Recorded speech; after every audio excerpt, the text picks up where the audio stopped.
The Raider organization wants to go ahead and tank for another season to get like a potential Archie Manning. No way, bro. Sorry, that definitely won't happen. But let me go ahead and bring in my guy. He is my co-host on the Wednesday show, the Raider Connection, going down every damn Wednesday at 7 p.m. And we're going to talk about this shit on Wednesday too, for sure. And then the impact that's going to go ahead and kind of bring into the team because it kind of changes the landscape now, having Chip Kelly on board. My guy, Jeff New England Booster, appreciate you for being on, brother. How's it going? Let's do it here like this. How you doing? What's going on? What's up? What's up? What's up, everybody? Good, good. All right. So, like I was saying, Chip Kelly, officially the offensive coordinator for the Raiders. We found out a little bit ago. Our guy LB Raider 10 posted it on our group chat. I saw it on Twitter. I just sprung into action. Didn't have a chance to go ahead and let you guys know, but he did pretty much soon after. What are your thoughts on Chip coming in? I know that name has been mentioned a couple of times, but not really. And I didn't really see anything about even him being considered for an interview. I'm very happy that he's on board, but I didn't see anything to do with him even being considered as a potential candidate. What are your thoughts? I mean, I heard they didn't get kicked around, but not to the point where he was coming in for interviews or anything. Not my first choice. But hey, what are you gonna do? You know, we got to deal with it, and that's who it is. That's who it is. You know, just like some people weren't crazy about Pete Carroll coming in as the head coach. You know, he's here. He made the decision. You know, collectively they made the decision that they felt Chip Kelly was the best option. So, you know, like I said, he wasn't my first choice, but I'll take it. Yeah.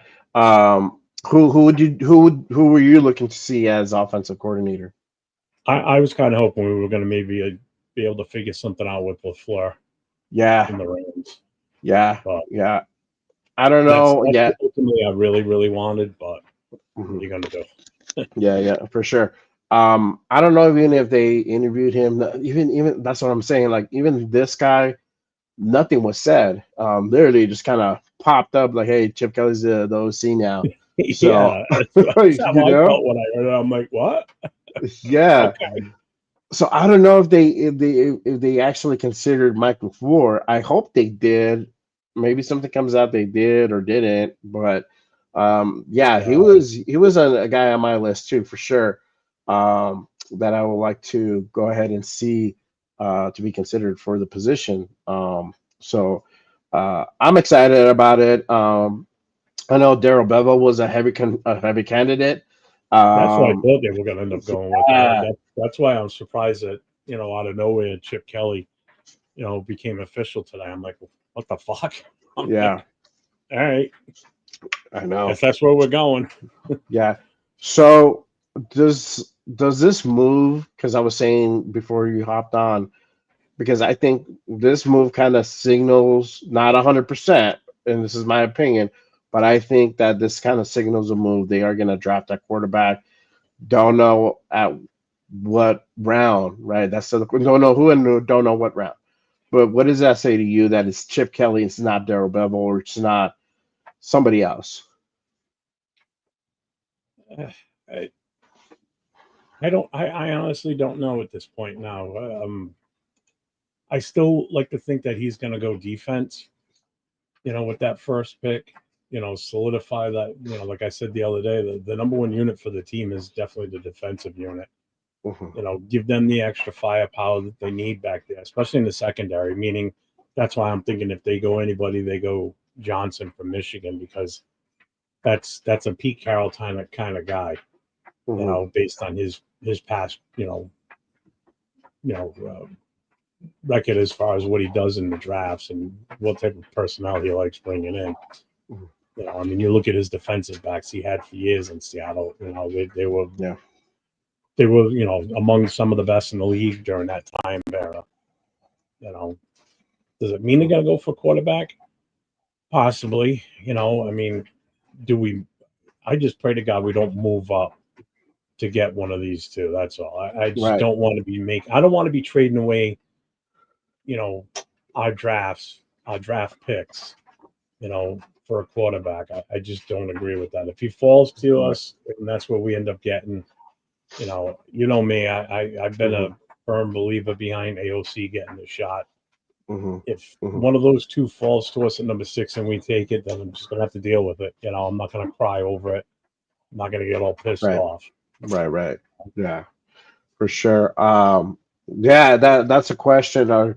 Who are they going to bring in as quarterbacks? So, are they going to sit at 6? Or are they gonna hold off and get their guy in the second round? Or are they gonna trade up to get Shador or Cam? That is a question. I believe if they do trade up, it's gonna be Shador.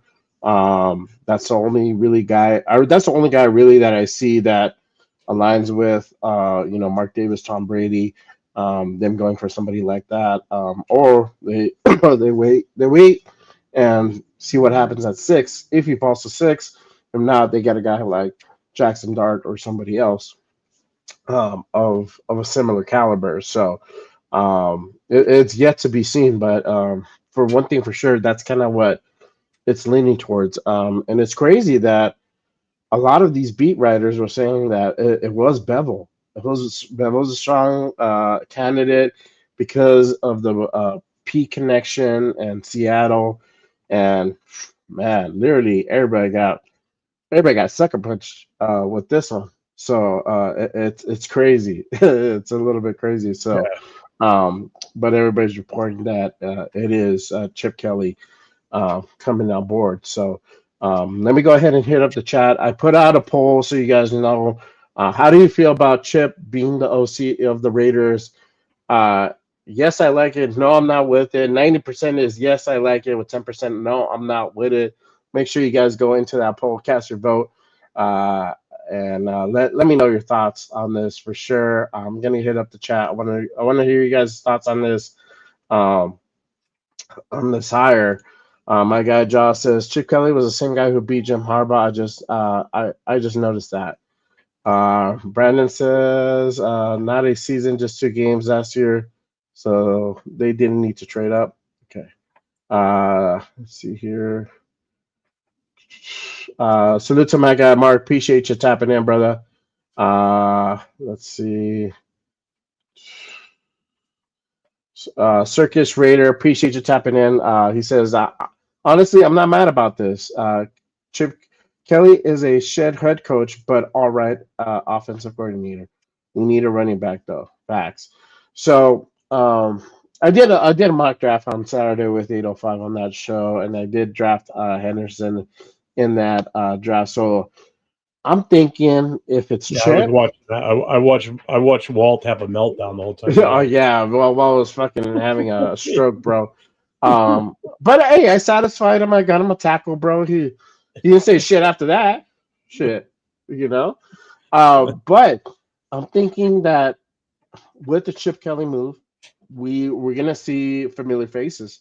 Don't be surprised, y'all, if we draft Henderson or Jenkins or both in this draft for running back. That'll be great additions. Those guys' stock is really good.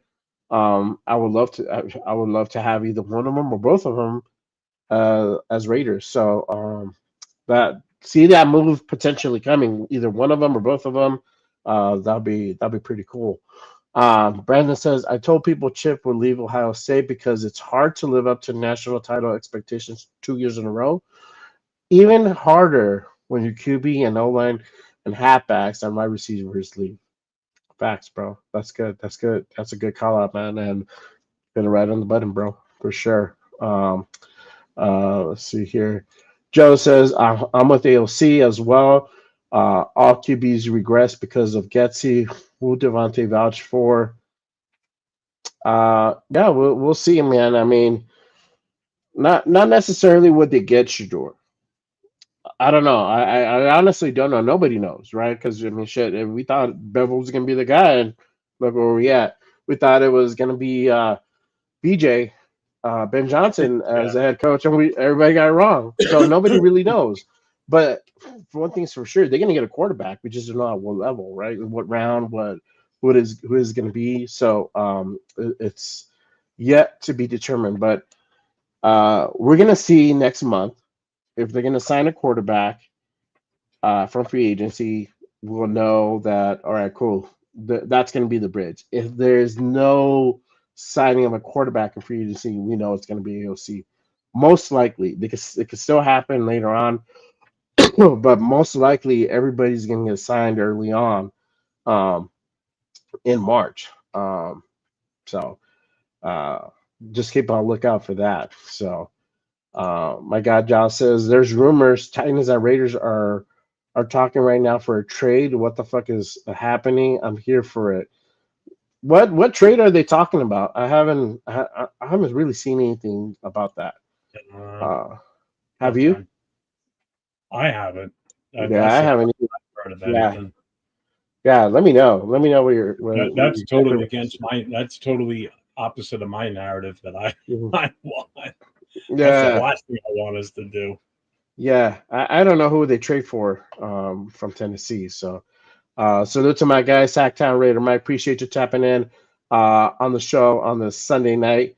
Um, let's see, but training big to move up is not worth it. Yeah, I mean, you guys saw. I didn't trade up. I actually traded back. I think it was 18th or Yeah, whatever. I ended up. yeah. Yeah, and I got like 2 seconds and 3/3, and bro, it was pretty good. We were able to cover both sides of the ball, which is pretty cool. Joe says, I think they went Chip Kelly because he's an innovator. Yeah, I mean, he turned around that program. They won the Natty.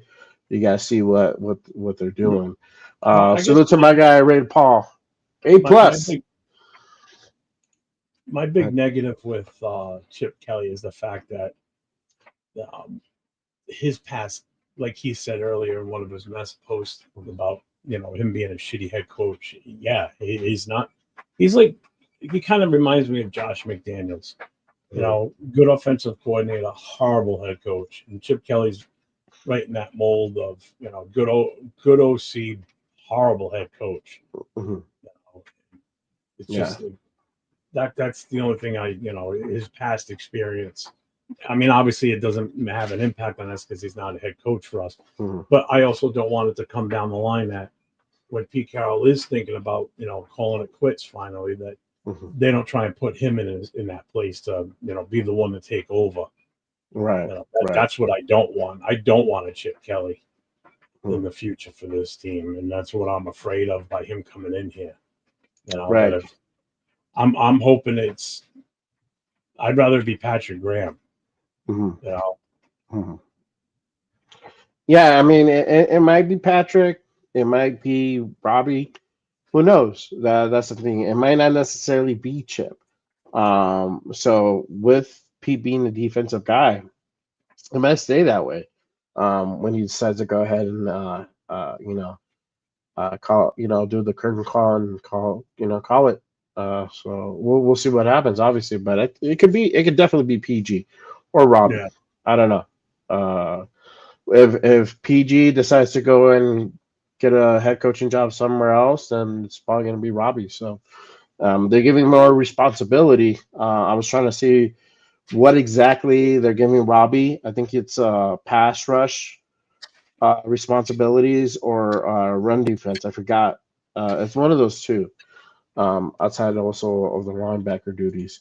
My guy Josh says it's either Sanders will be a bust or a legend 50-50 chance. I'm kind of worried about. Yep, I think that's what everybody's worried about. The biggest concern, obviously, with Shador is the whole distraction thing, right? The performance in that bowl game was an indicator that he was not really prepared for the game, right? So that's something that's worrisome right now is that can he really perform when time really counts, right? He could probably do pretty good in season, but is he gonna be like a Justin Herbert where he's just gonna fucking not show up? Where he throws 4 picks in the game and really we look like shit. So Yeah. that is a thing that's very concerning. That's where his stock is plummeting because of that, because of the distractions, the sponsorships, and all that comes with it, um, partying and all that, and then going to Vegas. I mean, it's definitely a town where that could happen. Distractions happen there. So I don't know. Well, That's the other thing that bothers me too about, like, say, Sanders is, oh, what's up, SoCal? Um, why didn't he didn't even practice mhm, with the East West Shrine game at all? Didn't mhm, play in it, didn't practice in it. And it's funny because I mentioned this the other day somewhere, and someone said, I think I mentioned it Friday night, and someone said, well, that's because of his NIL money. mhm, And I'm like, well, that should tell you everything right there about what type of person this kid is. So he's mhm, more worried about the money he's getting through his NIL contract, to where he doesn't want to get hurt or whatever, in practice or playing in that game. So when he's getting his money from the NFL, from us, from the Raiders, if we draft him, how much is he going to be out there giving it 110% when he's worried about, the money he's making, how this is going to affect him in the future. And, it just, that's what kind of scares me about, someone like that. And then Ward, it's the same thing. Everybody's like, well, that was his coaches that took him out of the second half of the game. But if you're a mhm, true team player, you would be standing there fighting with the coaches to let you back in that game, to be out there and play with your teammates and win a bowl, especially when you're losing and you're only out there for the first half. You got mhm, your stat line that you wanted, the records and everything. And yeah, supposedly it was a coach's decision. Coach's decision or not, get me out there. You guys want to win this game? Let me out there so I can have an impact on this team to win. mhm, So mhm, that tells me two things on those two players. That one's not committed because he was happy then. All right, he got his record, he ran off, and the other one is more thinking about the money rather than the team, or doing, trying to do better. And the other one is, mhm. that's what kind of scares me on both of these guys. I don't like it. I don't like it Yeah, at all.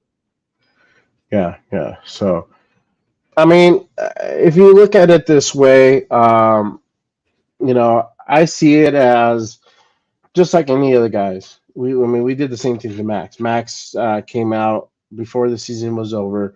Didn't have to go out and risk his body anymore because we're not in playoff contention. We're not really playing anything but for pride.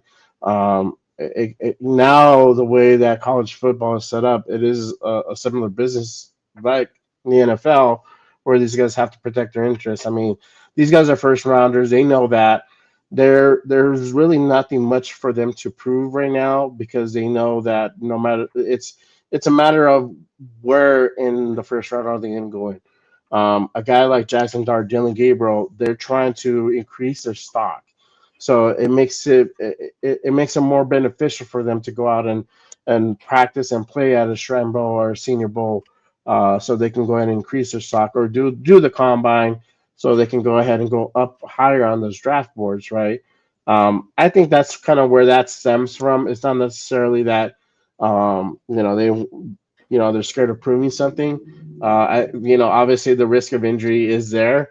I mean, I've seen guys blow out their ACLs just by like walking off the field, not being touched. That could happen. So the risk to reward for them is not really that attractive. So I could see them not wanting to do it for those reasons. So I don't know. That's my thought process on that. I really look at the true evaluation at their gameplay and season and then the bowl games because you're competing no matter what. You could say some of those bowl games were flushed, especially for Cam, where he didn't play the second half, and then you got Shadur really who kind of shit the bed. But okay, salute to that guy Gunsmoke. Appreciate you for tapping in. Sacktown Raider Mike says Hampton from North Carolina for running back. Yeah, he's another one, bro. I love that guy. He's a fucking bro. So yeah, he might be a guy that we can get for sure. Raider Ben, appreciate you tapping in, bro. Uh, let's see. Josh says, on Titans IG post. I gotta look at that. Send it to me, bro. JRaider_505. I'll take a look at it right now. And then we'll check it out. Raider Paul says they are trying to trade AOC for draft picks. Got to hear? Nah, I didn't hear shit. I didn't hear shit. Check it out, Jeff, because that's your boy. I didn't hear that one. Absolutely. That's your boy. Oh, God. No, we didn't hear that. Yeah, y'all send it to me. That's a new one. That's a new one to me. Yeah, head on my socials, JRaider_505 on IG, Threads, TikTok, X, whatever you're on. Send that to me. I thought I was pretty well covered on all like the following all the fucking all this shit on Instagram and YouTube and fucking Twitter and Facebook and everything else, but I must have missed that one, whatever that's on. Yeah, I haven't seen shit, yo, though. So What was that on if it's out there, if it's a legit thing, let me know. Brandon says they rarely get any attention, so their owner will be pressing them to get as much media from having the number one pick as possible. Yeah, he was. So I think it was the VP of operations. I don't know who the fuck was talking the other day, and they were saying that they're gonna look for a generational type player. So that's really what they're gonna look. They're really gonna go after. Now, does that necessarily mean Shadur Sanders or Cam Ward? I don't know. Probably not. What was it like that they want to get a generational player? Yeah, they said they want to get a generational player. There's any about that brand from Michigan. Michigan. Yeah, or Carter, or Hunter, one of those guys. And it might not necessarily. You take your pick. You know. Yeah. So I mean, if these rumors about AOC getting traded for getting sent to Tennessee, I mean, okay, and then there you go. Then you know what that means. And that I wonder if that means that they're there's gonna be more to it. They can't be going straight up AOC for their first round pick. Yeah. That's going to be like our first round for their first round, AOC, and probably like the first round next year. That's too much. We're giving up too much. I don't want to give up the first round for next year. Do you? Maybe they give up a second. Even that, I don't want to give up anything. Well, I know you don't want to give up anything, but it doesn't even. I don't even know we don't. Even if we didn't have a AOC, say we didn't have AOC and we had Minshew, I still wouldn't want to do that. Yeah. Because I don't want to waste draft picks. We need too much. Yeah, that'd be funny if they sent both of them over there. If they don't want to give up, if we don't have to give up draft picks, hell yeah. I'll swap the first round pick. I'll move from 6 to 1 or 2, whatever they are. I forget what they have. They got the first pick or whatever. I'll give them both. You can have pick and chew and you can have AOC 12. I'm fine with that. If you want to do that, that's fine. I don't want to spend any other draft capital. Fuck that. Let's see here. Raider Valhalla, appreciate you tapping in, brother. I know you were on Insta for me. No more than yes at this point. The thing is, are we going to run a spread defense or a spread offense, or are we going to ask them to run a zone blocking run scheme again? History has shown that we have issues making this work. Facts, bro. I mean, we just did it.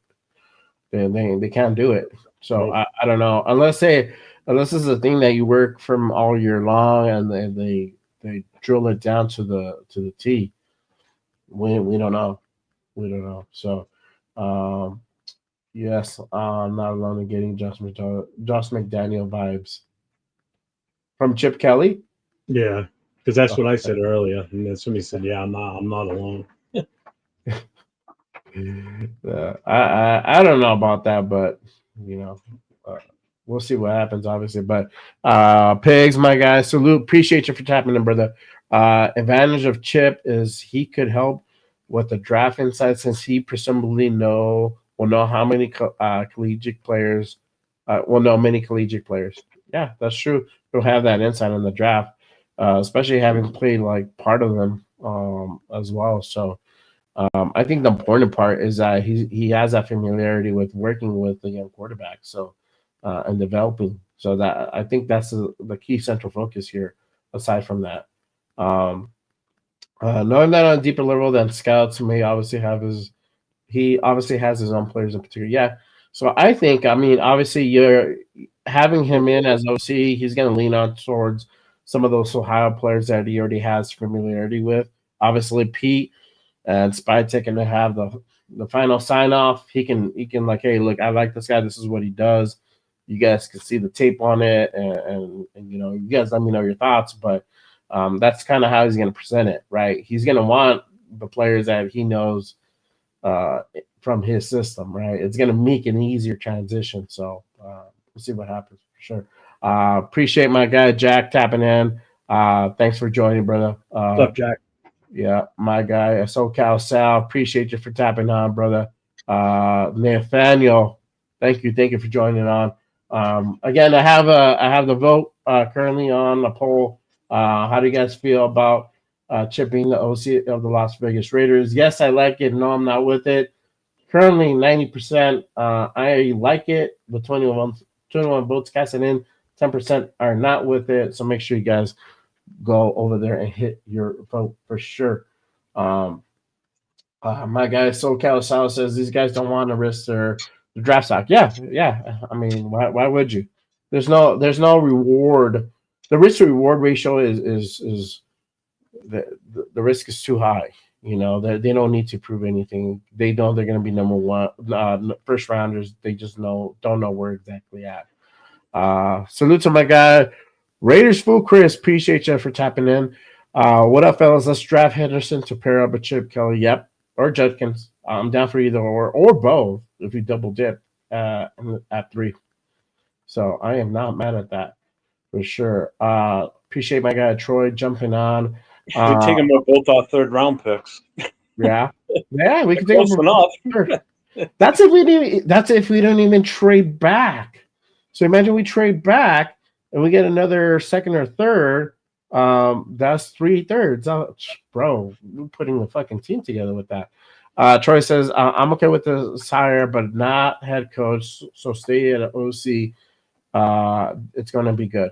Yeah, so that's what he's saying. Like Jeff was saying a little bit ago that, hey, one thing that he's concerned about is that he doesn't want to see Chip as a head coach when they to go ahead and hang it up, right?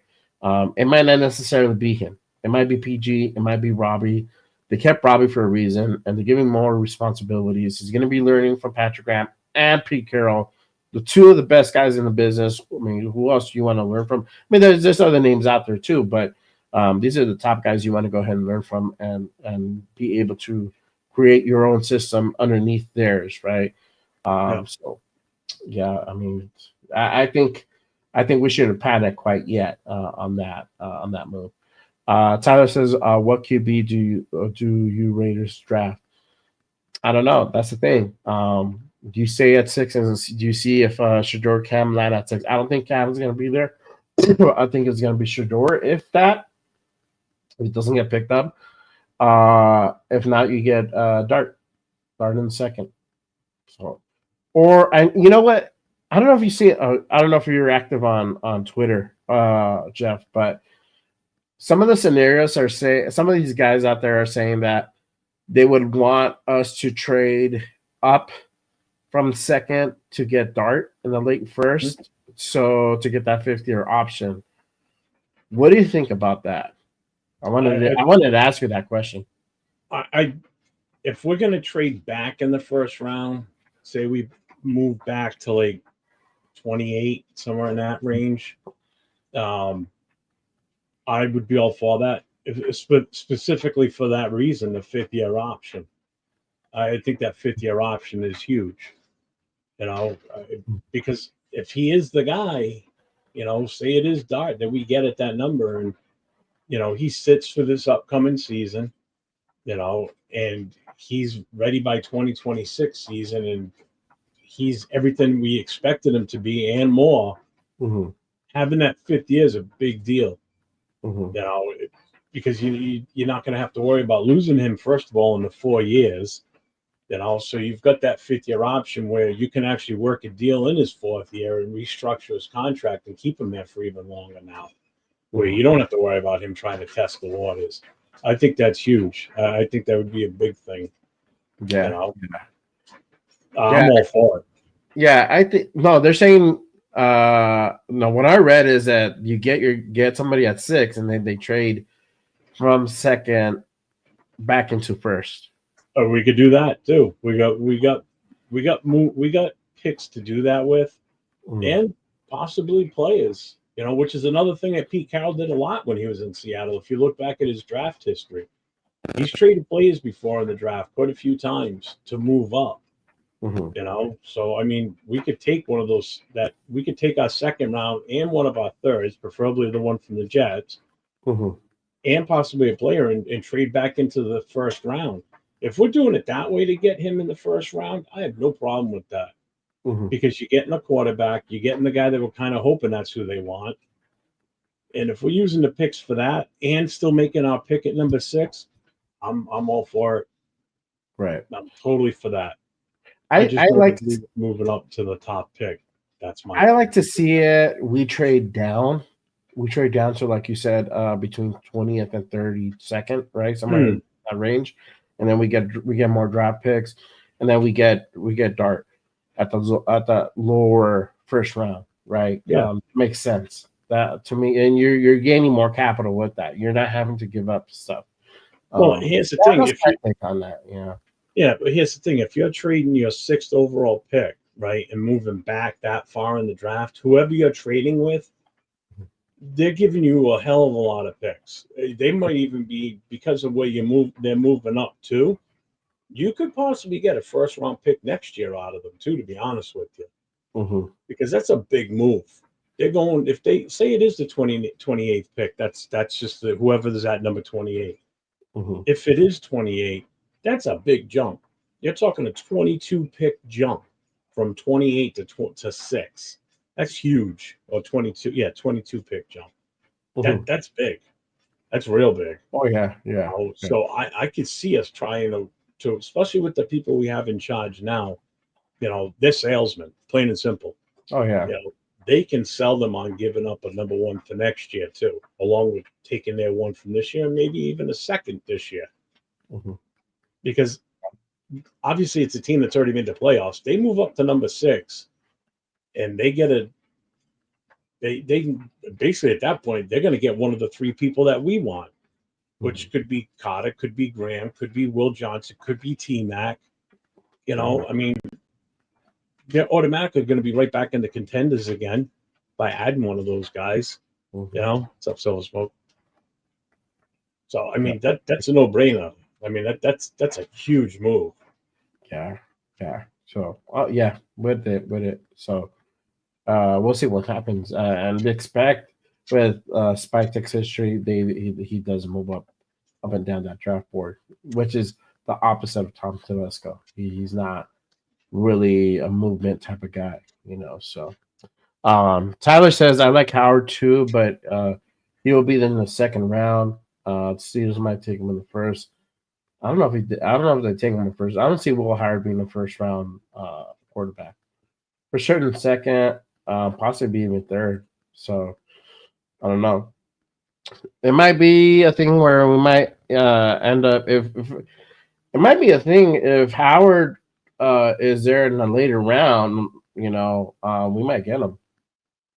I don't know. That might be a possibility. We draft 2 quarterbacks, so could be a thing. We have three 6 rounders, just so you guys know, complimentary picks as well.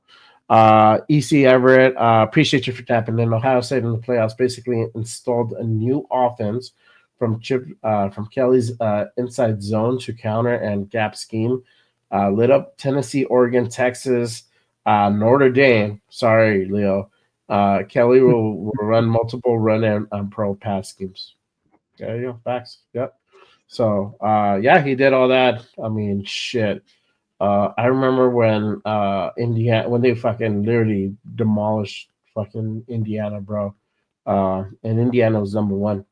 and that to Yeah. me indicated that this is a team that you got to be on high alert because you're a fucking contender. And then you saw what they did against Oregon, and then everybody else. It's just like, bro, these guys are on a mission. So yeah, they're a pretty good team. Silver Smoke, after hiring Chip Kelly, don't be surprised if you draft Will Howard. Might be a double dip thing. You never know. I don't know if they necessarily will go for Will. He is not a first round quarterback in my opinion. He'll be there in the second, and most likely in the third. So kind of see that. We'll see. We'll see. Let's see. I'm a little bit behind on the chat. Silver Smoke, he built a Super Bowl caliber Eagles and was OC and won national championship with Ohio State Buckeyes. Yes, sir. Pig says franchise tag and fifth year option don't seem to mean as much as they used to. Guys can hold on and create problems for the team if they want a real extension. Might be a thing. Obviously, we'll see who they pick and kind of where we're at performance wise with those quarterbacks. Let's see here. Frank Weber, appreciate you for tapping in. This group of coaches might not be comfortable coming out of the gates with a rookie QB. I would say that honestly, with Pete and now with Chip, these guys have experience working with young players, young quarterbacks. This is probably the best group that you're gonna see who's gonna be comfortable working with a rookie quarterback. So I'm gonna have to disagree with you there, brother. But if it was somebody else, maybe that wouldn't be the case. Maybe if it was a Bevel, that might be true. But it's Chip and Pete, so no, see what happens. Again, appreciate everybody tapping in with us on the Sunday night. Make sure you guys smash that subscribe button for both the channels. Make sure you go on my guy Jeff at NE_Raider Boosters. Hit that subscribe button. Turn on notifications because he does do shows randomly, way more than I do. So make sure out of nowhere, boom, I'm on. Yes, exactly. So turn on the notifications, please, please, please. When news breaks, we're on it. Where we try to be on it. Jeff is faster than I am on some of these shows. So make sure you guys hit that subscribe and notification. Same thing for me at Just Raiders Baby Podcast. Hit the subscribe, hit those thumbs. Appreciate you guys tapping in as always. My guy Pig says, if I am the GM, I'm stacking the deck on the Lions in this draft for sure. We know that they're gonna be run heavy this season. So they have to go ahead and build up that offensive line, which is for once something that I am very happy about because I've been saying this shit for years on end, and it's like going on deaf ears, but not this year. Not this year, thank God. Last year it didn't go on deaf ears either, but this year is like really being like focused on. So I like that. SoCal says, I trust Spytek and Carroll with the draft. They both have history in building good teams. Facts, brother. Facts. I like that too. Pig says, T-Mac, Tet McMillan is the one guy I would consider saying that for 6. I like him. We don't know. I feel that because it's Pete, they might go defense if he had his way. I don't know if he will. That's yet to be seen. Yeah, I would. Abdul won't be there at 6. Realistically, it'll probably be Will Johnson if they decide to stay at 6. Yeah, for sure. He says otherwise trading back is ideal. Yep, for sure. Let's see. Willie Wayne, appreciate you for tapping in, brother. Dylan Gabriel could be a Raider? Question mark. I don't know. Could he? Just kidding. If Dart's not there, I would normally have said yes, but I'm 50-50. I feel if Dart is gone, let's say they don't go for Shador Cam and they trade down, right? Let's say they stay put at 60, don't get Shador Cam. Dart is gone. I feel like they might go for Howard. But they won't do it in the second. They'll probably do it in the third. They'll get somebody else in the second, a high power player in the second round. Uh, I I would normally say yeah, they probably would go for Dillon, but I don't think so. Not with Chip Kelly. He's already familiar with Howard, so if you have Dart, he's gone. Your top three picks for quarterback are gone. You're gonna go with a familiar player, and you see what Will can do. He's a top quarterback, 6'4". He can sling the rock, so he's probably gonna go with him. So let's see here. Appreciate my guy Desert Raider tapping in. Uh, welcome. Oakland Raiders Savage super fan. Appreciate you tapping in. Gracias por estando en el show. Appreciate you, brother. My guy, 831 Raider.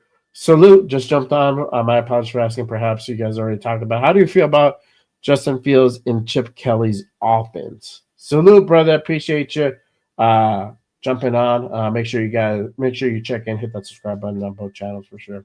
I don't know. How do you feel? I'll let you go first, Jeff. Well, and I saw this question come up a few minutes ago too, so I was already prepared for this one. There you go. My question though was Fields there, or was Chip Kelly in Ohio State when Fields was there, or did their paths not cross? I know Fields was there from 2019 to 2020. I don't know when Chip Kelly got there. I didn't look him up. Let's see.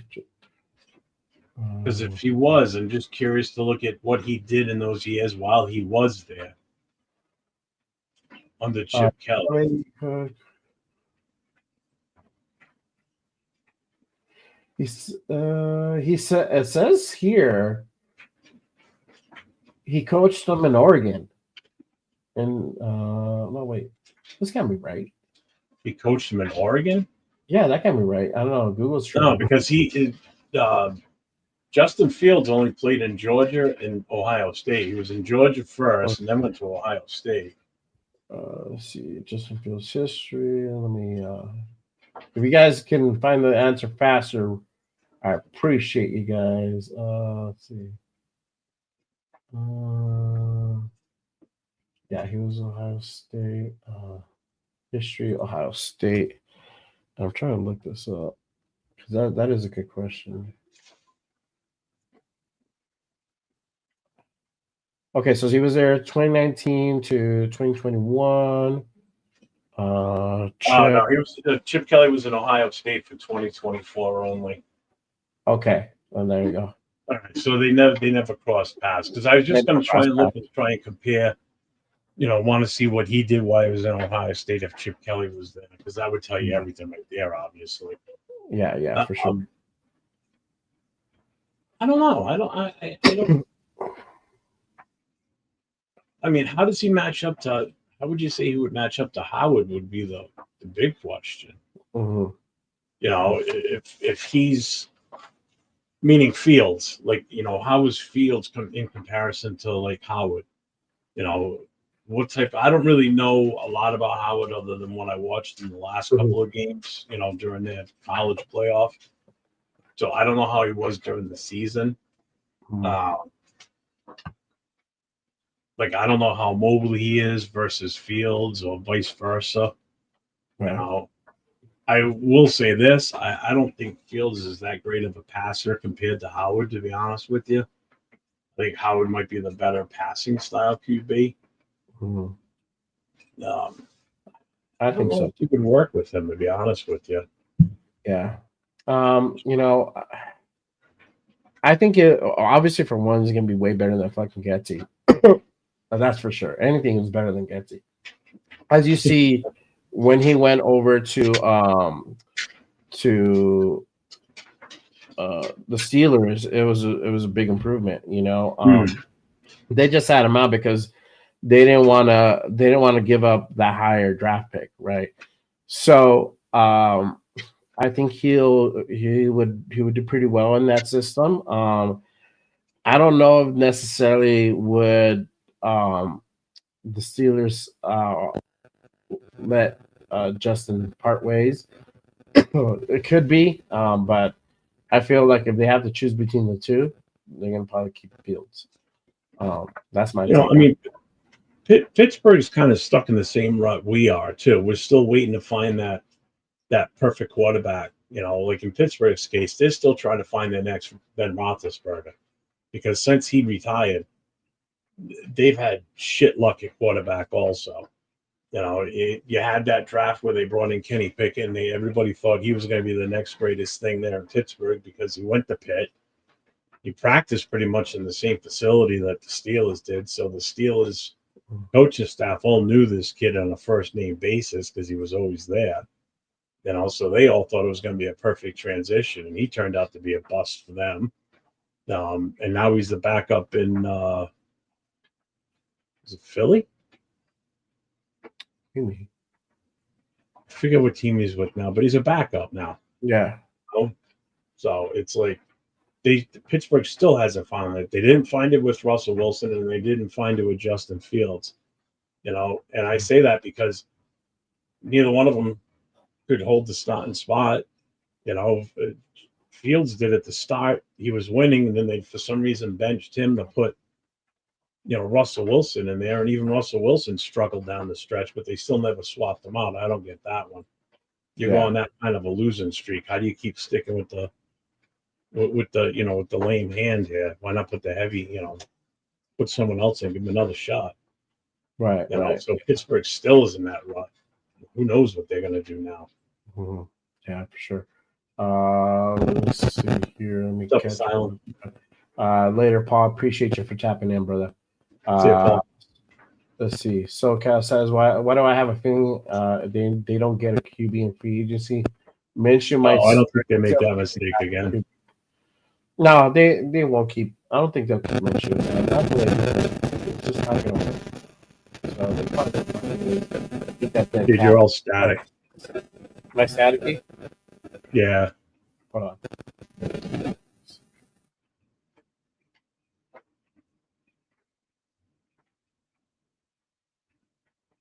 Sounds like you get electric shock therapy as you talk it.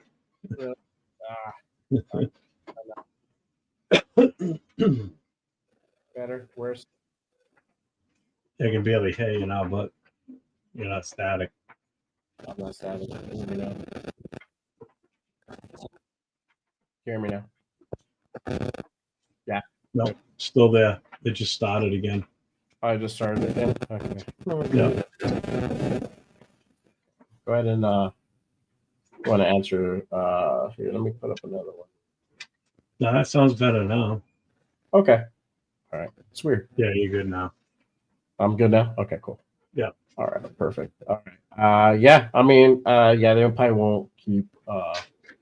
They won't keep Minshew. They're gonna move on from him. They'll eat that dead cap. So we'll see what happens. Raider Fruits Chris says, I wouldn't mind Will Howard. He just needs to work on those throws into traffic.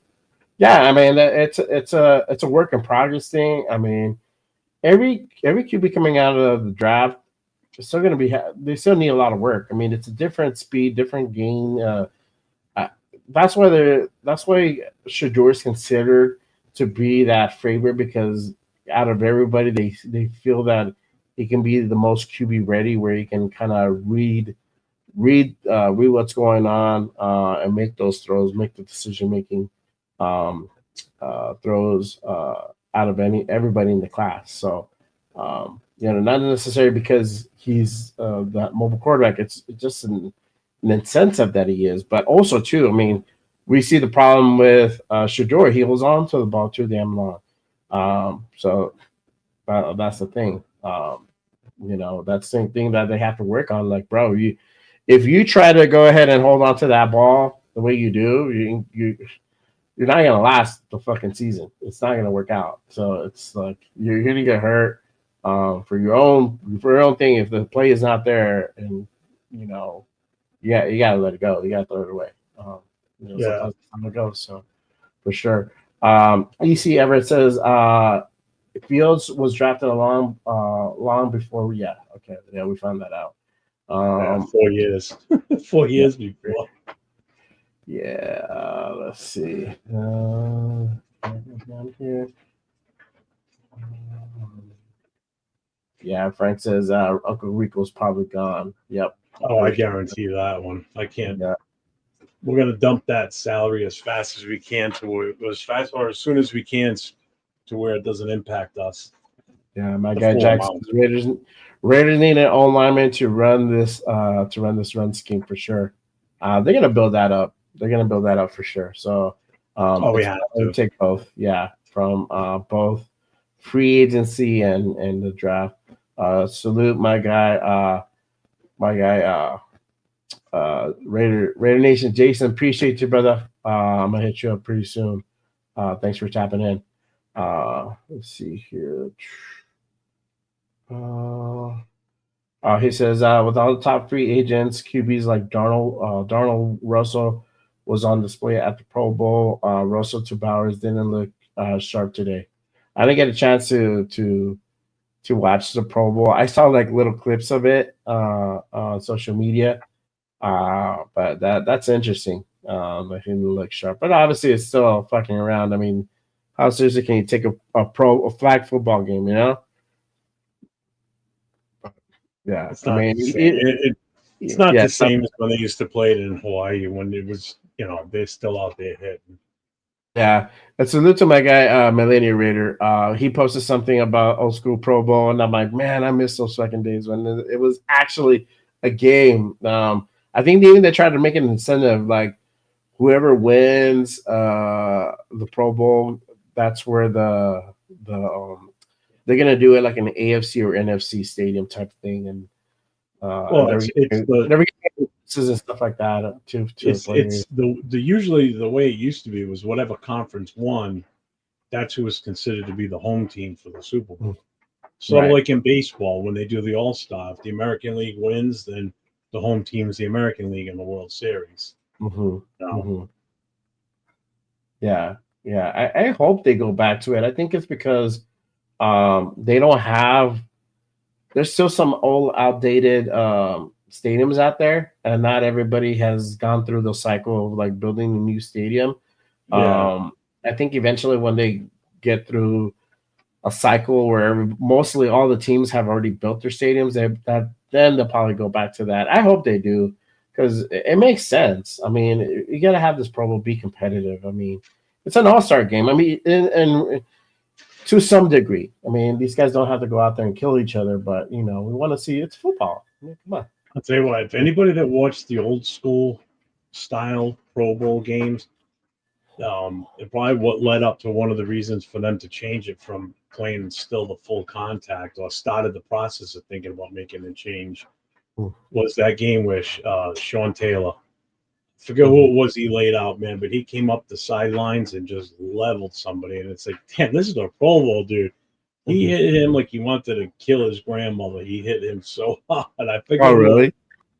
Yeah. After that, it started getting kind of lame, like where players weren't really tackling, and the offensive defensive linemen were just kind of like the ball would be snapped, and they'd kind of like, "Hey, how you doing?" Like they're playing patty cake, like no aggressiveness, and it started to get kind of lame because guys are just like, fuck this shit. I ain't getting paid enough to do this shit to get Yeah, exactly. my career for, So I mean, I get why they made that change. Yeah, no, for sure. I get it. Yeah, and it's a business. At the end of the day, they don't. Yeah, they want to keep their bodies, healthy, and because they got to consider the regular season and all that. I get it for sure, 100%. I still remember the year when they did the rookie volleyball, flag football on the beach, and Charles Woodson landed on what's his name, Ed Wood's knee, blew out the kid's knee from the Patriots, the running back, the rookie, fucked him up. He played again, but he was never as good as he was his rookie year. Never the same. Damn. Yep. Yeah, that's the thing. The risk to reward is not that good, Well, that ended the sand flag football too. There. Yeah. Darren, appreciate you tapping in. Anyone hating on this trip? Anyone hating on this is tripping. Pete Carroll win home and Chip Kelly to run an offense officially. Yeah, man. I mean, there's people out there with different opinions. Maybe they want to see a different guy come in and run the offense. I mean, we like Mike LaFleur, but I'm not mad at this hire. For me personally, I'm not mad at this hire. I'm not either. I'm okay with Yeah, it. I like him more than Bevel. I'm gonna just tell you that for sure. I like him more than Bevel. So, but that to me shows that they're gonna go towards drafting a rookie quarterback in this draft. They're gonna get a quarterback. Just don't know what round. Um, for sure. Ready for this, Chris? Are they making any changes at tight end coach? I don't know. I don't think so. That's what I heard. No, not that I heard. Um, Lake Show Raider, appreciate you tapping in, brother. Wilson Fields sucks. I don't get Raider fans' infatuation with Steeler players. These guys suck. I'd rather bring in Rodgers as a bridge and trade up for Sanders. I wouldn't bring in Rodgers, bro. Wilson, yeah, he's not my favorite, and neither is Fields per se. I mean, he's the better out of the two. Without going out and getting Darnold, you have to literally give him a bag to come and play over here. But I wouldn't get A-Rod. For one, we see the type of dude he is. He's a fucking drama queen, and that vibe, his vibe, and the current culture we're trying to build is not going to mesh. He wants too much power. He has on a power trip. He wants things his way. He's an older guy. You can't really change his ways on too many things. He's kind of set in stone. That's who he is, and He that's comes with great. too many demands. Too many demands, too much shit, and that's cool. If he wants to roll that way, more power to him. It's just not going to be with us. That's the way I see it. Jack says, if I'm the GM, go cheaper on a QB, go to Fields, and still drop the QB. Facts, sure. Let's see here. I honestly don't think Fields could beat out AOC, to be honest with you. I really don't see that happening either. I don't know. I think Fields might have a little advantage. He couldn't beat out the old man, Russell Wilson. Russell Wilson took his job from him. Come on. No, I mean, Fields has already proven he's inadequate. Started. You know what happened. You know why they benched him. That was the move. You can't say it's because of the money. That's for sure. No, they didn't want to give up that draft pick. So I mean, there it is.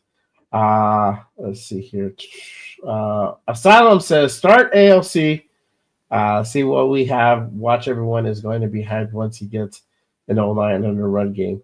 And like I was saying, I'm not an ALC guy. He's not my guy for the future. But I was telling Jeff, and I said on the Saturday show, is that if you build up that O-line and you get a good coordinator to come in and help develop him, have that consistency there, because as you guys heard, Pete Carroll's going to build that line, really going to be a run-based type offense. And you have to build up the O-line for that. He also said we're going to protect around the quarterback. That's one thing he's going to do. So what does ALC thrive in? Protection. What we've seen, I'm playing devil's advocate, what we've seen the last 2 seasons is because the O-line has been atrocious up until the end of this past season, right? We're starting to see that O-line get better. Obviously, Getsy was gone. You have the Turners came in and Joe Philbin that changed things around, and we saw that progression in the O-line. So with Chip Kelly in and really building up that offensive line, you might see a better AOC if they decide to stick with them. So I'm not all up against AOC. He, to me, is just not the long-term solution. You still have to draft a quarterback. That's my take on that. My guy, Sacktown Raider Mike says, I hope we keep Philbin as our offensive line coach. I do too. Me too. I said that a while ago when AP got fired. I'm like, I hope he's one of the coaches that gets retained. Mm-hmm. I appreciate what he did with the offensive line when he took that over. Mm-hmm. Yeah, I think we'll know this week once Chip does the whole presser and everything. We should know later in the week if that move happens where they decide to part ways or they keep him around. We'll know for sure.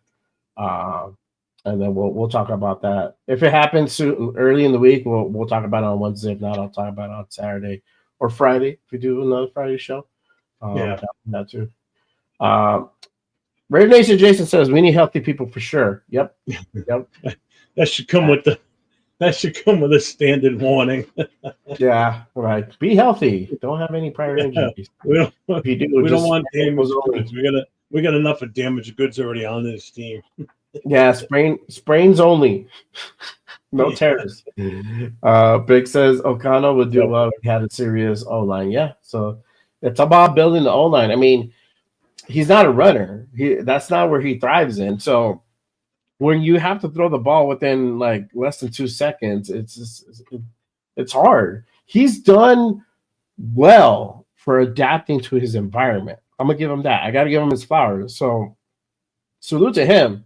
He's adapted well and increasing his timing because he had to. He has to get rid of that ball. But even that, man, that kid has taken some licking. So for sure. Um, Pick says, I want to draft both Canadian QBs. Oh man, Who's in the draft? I don't know. Oh, Gord. Yeah, Gord, appreciate you for tapping in, brother. Thank you. Make sure you check and hit that subscribe. And anybody else, appreciate you guys watching on the Sunday night. Make sure you guys check and hit that subscribe button on both channels. Hit those thumbs as well. Keep supporting the shows. Help us keep these lights on and bringing more content to you guys. Asylum says, I'm not against drafting QB later, like third or fourth, but we definitely don't. I don't know what we have with O'Connell because his first 2 seasons, we asked to play Captain Save a Hope. For sure, bro. For sure. With a terrible fucking O-line. So you could kind of sense if you build up an O-line, you'll know for sure what you have. I'm gonna just tell you that. I still wouldn't want him though. But he's not my guy. I don't see him. I'd rather get a free agent from the outside to be that bridge. But if we stick with AOC, I'm not mad at that either. So I won't be kicking and screaming. Let's just say that. Let's see. See now this one's saying Cable Guy would be okay with either. Yeah, Okay. Tom Cable. Don't thank you. Yeah. No. I'm good on that. Let's see. Jason says, "Who gets traded first, Max or AOC, bro? Max ain't going nowhere." Yeah, go down two more. I answered the question in the chat. I'm not putting that up. Stop it. My guy, Jason says they'll be more aggressive this year at QB and free agency. Yeah, for sure. Russell's not my guy, but if I'm reading tea leaves, it might be happening. Yeah, but here's the problem with that. We're going to be aggressive going after, but who? Who's really going to? You got to look at it from a money standpoint too. I don't want to be. We don't want to be spending a fortune on a fucking. Like how much is Sam Donald going to ask for if he doesn't resign with Minnesota? It ain't going to be cheap because it's going to be based on what he did this season. I think it's even though I would base it on his last 2 games of the season because they both sucked. Oh, I don't know. That's the thing you got to look at. How much some of these guys are going to fucking go for? They're not. Some of them aren't going to come cheap. Like Russell Wilson, for instance, you ain't getting him for $1 million or $2 million this year. Yeah, let me see if I can find that. I know T was like 30 million, so like they have him projected for 120 on his, but they looks like Cincinnati's going to keep him, but his contract's probably going to be somewhere around that range. T Higgins is not Sam Darnold. Let's see if oh no, wait, I found one. This site says again. This I don't know about this site, but which one are you in? You in that Sport Track one? No, I'm on Heavy. This site called Heavy.com. They're projecting him to 3 years, 120, 75 mil guarantee. Oh, you're looking at projected contracts. Okay. Projected, yeah, for Sam. So, 3 years for 120, 75 guaranteed around that mark. Not necessarily the one I just posted. That's the one I use to look at free agents, like how much what their current salary is and such. Yeah, I just looked up really quick. Yeah, so what's that? Three for 120. 75. I don't know what does that break down to? Top of my head, was that 40? 40? For Donald. Yeah, 40 Yeah, for I per year, basically an saw average. rundown post or something. I think it's like the asking price for him is 40.1 mil. Mm-hmm. That's a lot of There you money. go. That's a lot of fucking money That's a for a shit ton guy of who really couldn't get out of the first round in the playoffs. Yeah, and on You top of that, know, that's just one guy out of the 100 mil we got roughly. mhm, So that's a big chunk of cheese right there off of that cheese wheel mhm. for the salary cap coming up. Yeah.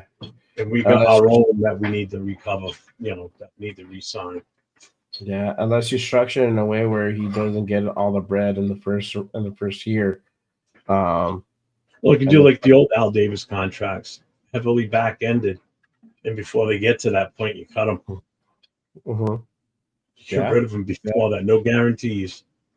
yeah, That's how we used to get away with it back in the day. His yeah. contracts used to be heavily back ended loaded. These guys would get paid up front a good chunk of money, but then, year 4 or 5, they get paid an extra, like say 15 mil. By year 3, they were cut. They never got to that point. There was no guarantees beyond that. So Yeah, or give those him a contracts, yeah. 2 year guarantee. Yeah, 2 year guarantee. Second year, that's where they get paid. Let's see here. Joe says Russ is washed up. I think so, but I mean, he's still there. So we'll see what happens. Amelia, appreciate you tapping in. Why not sign Justin Fields to a low risk, potential high reward signing? Yeah, I mean, but the thing is that the Steelers are going to have that first right of refusal, so they're going to give him an offer. So don't know if they're going to want to keep him. That's the thing. Uh, but we'll see. We'll see. I have a feeling they'll keep Fields over Wilson. But yeah. Asylum says a lot of people are wanting Dart. Even started hearing Dart is a true number 2 behind Ward. I don't know about that. I've heard more of the he's gonna go in the first round type shit. Like he's going up to first round. I've heard that. I haven't heard about being the true number 2 behind Ward. His stock is increasing though, for sure from this weekend. So don't be surprised if you really start hearing that narrative push more. Yeah. So, yeah. Let's see, Tyler. We won't find our QB this year. We have to suffer with someone. Hopefully, we get a really good running back. I don't know. I don't know if they might do a free agency signing. They're going to draft a QB because they got Chip. Um, I feel that signifies they're going to get somebody in the draft. We just don't know who, at what round. That's going to be really the question going on for the next few months. Is who are they really going to go after? Are they going to go up and trade, or are they going to stay at 6? Or are they going to trade back and get Dart at a lower round in the first? That could definitely happen. So I don't know. We'll see what's up. My guy Billy, appreciate you for tapping in, brother. Thank you. Pig says they're all looking like development. Damn, I can't talk. Developmental QBs that need time. Hard to imagine these QBs busting onto the scene like the QBs last season, but who knows? Much of it is about team fit. Facts, bro. Um, the only one the only one really that we've seen is just well, 3 of them. So it's Jane Daniels, Caleb Williams, and Bo Nix. Those 3. We didn't see anybody else play this season, like in an actual regular season. Drake May sat. McCarthy was injured, so he sat regardless. And then Bo Nix and Caleb, and we saw what happened with Caleb. Bo Nix was decent. I mean, he helped them make the playoffs, and we saw what Jalen Daniels did. I mean, he got to the NFC Championship game, almost made it to the Super Bowl. Uh, the second overall pick, and like you said, it all depends. The team fit. They have Cliff Kingsbury over there, and that's also why they made it that far. So, I forgot who the Bears had for their OC, but he's gone obviously. and now you have Ben Johnson. So see them bounce back this year, and we do play them. So it'll be interesting to see. I am actually pretty excited for that game, and that's really going to be the test of how you did this offseason is when you play the Bears, right? How we execute on defense against Caleb Williams, and then how we execute on offense against their defense uh, versus Dennis Allen. Unless I don't think they. I think Dennis Allen is still was still named DC. I don't think they had. I don't think they changed on that. So you know, I know my girl's like fuck Dennis Allen.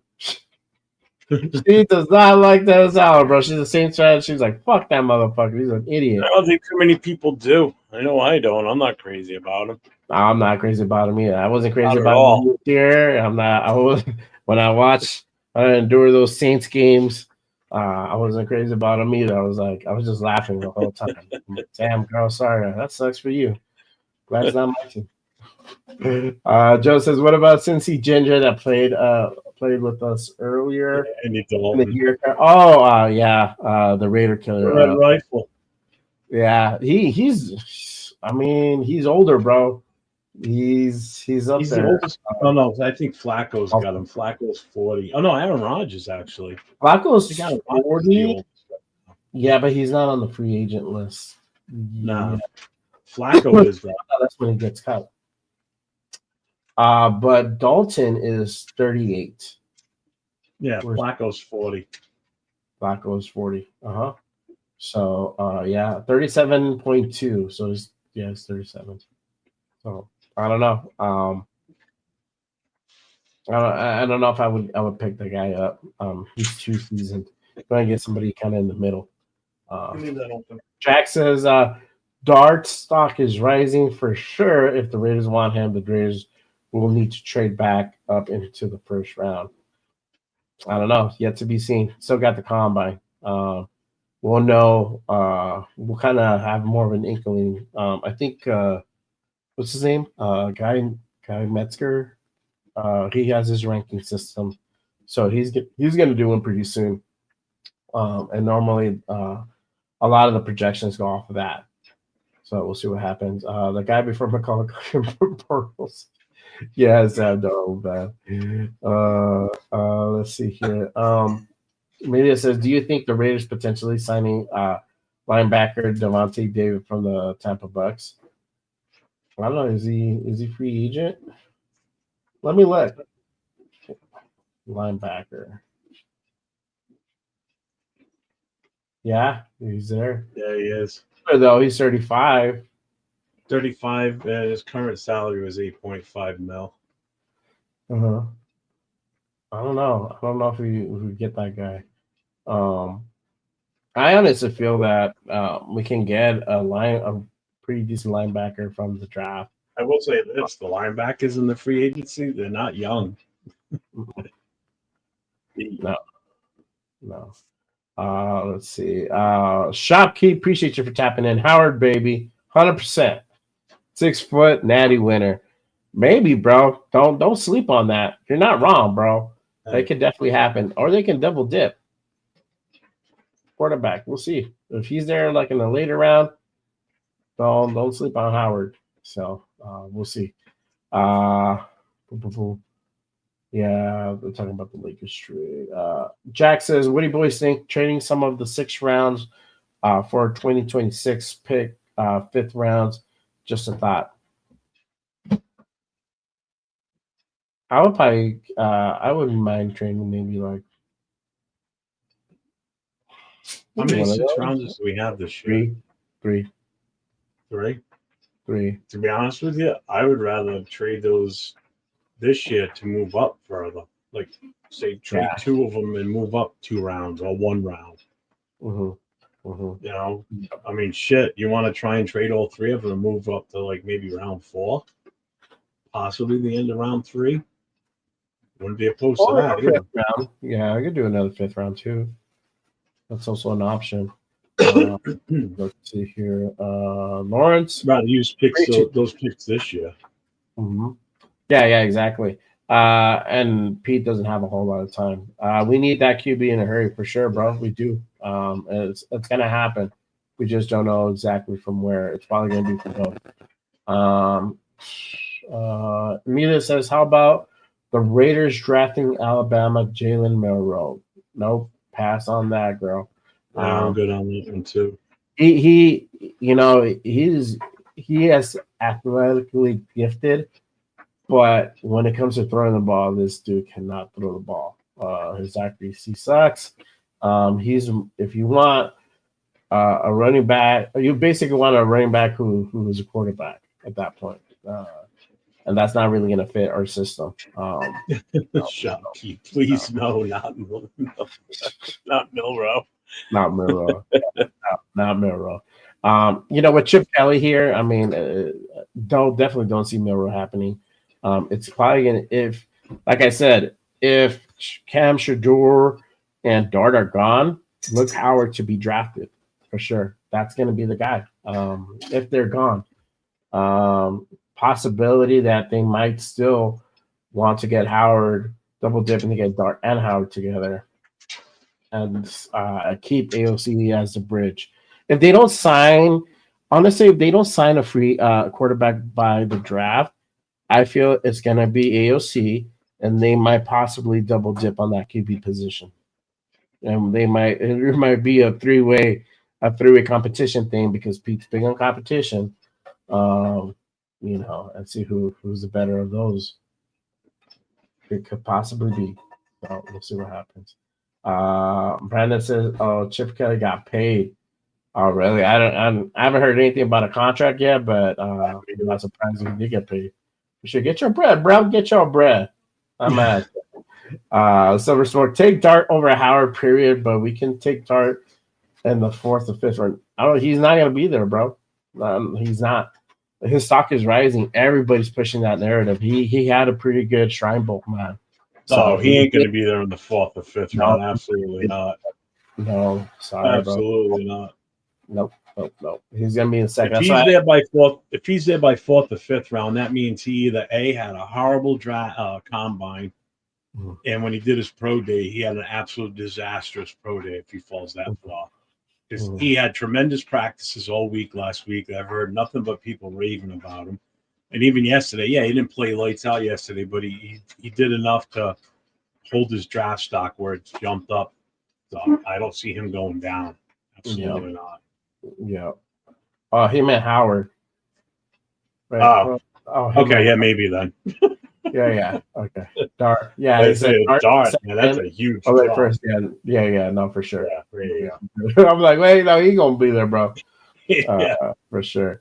Let's see. Shopkey says Howard won the Natty. Winners win, and Chip Kelly was with Howard. Kind of low key, simple.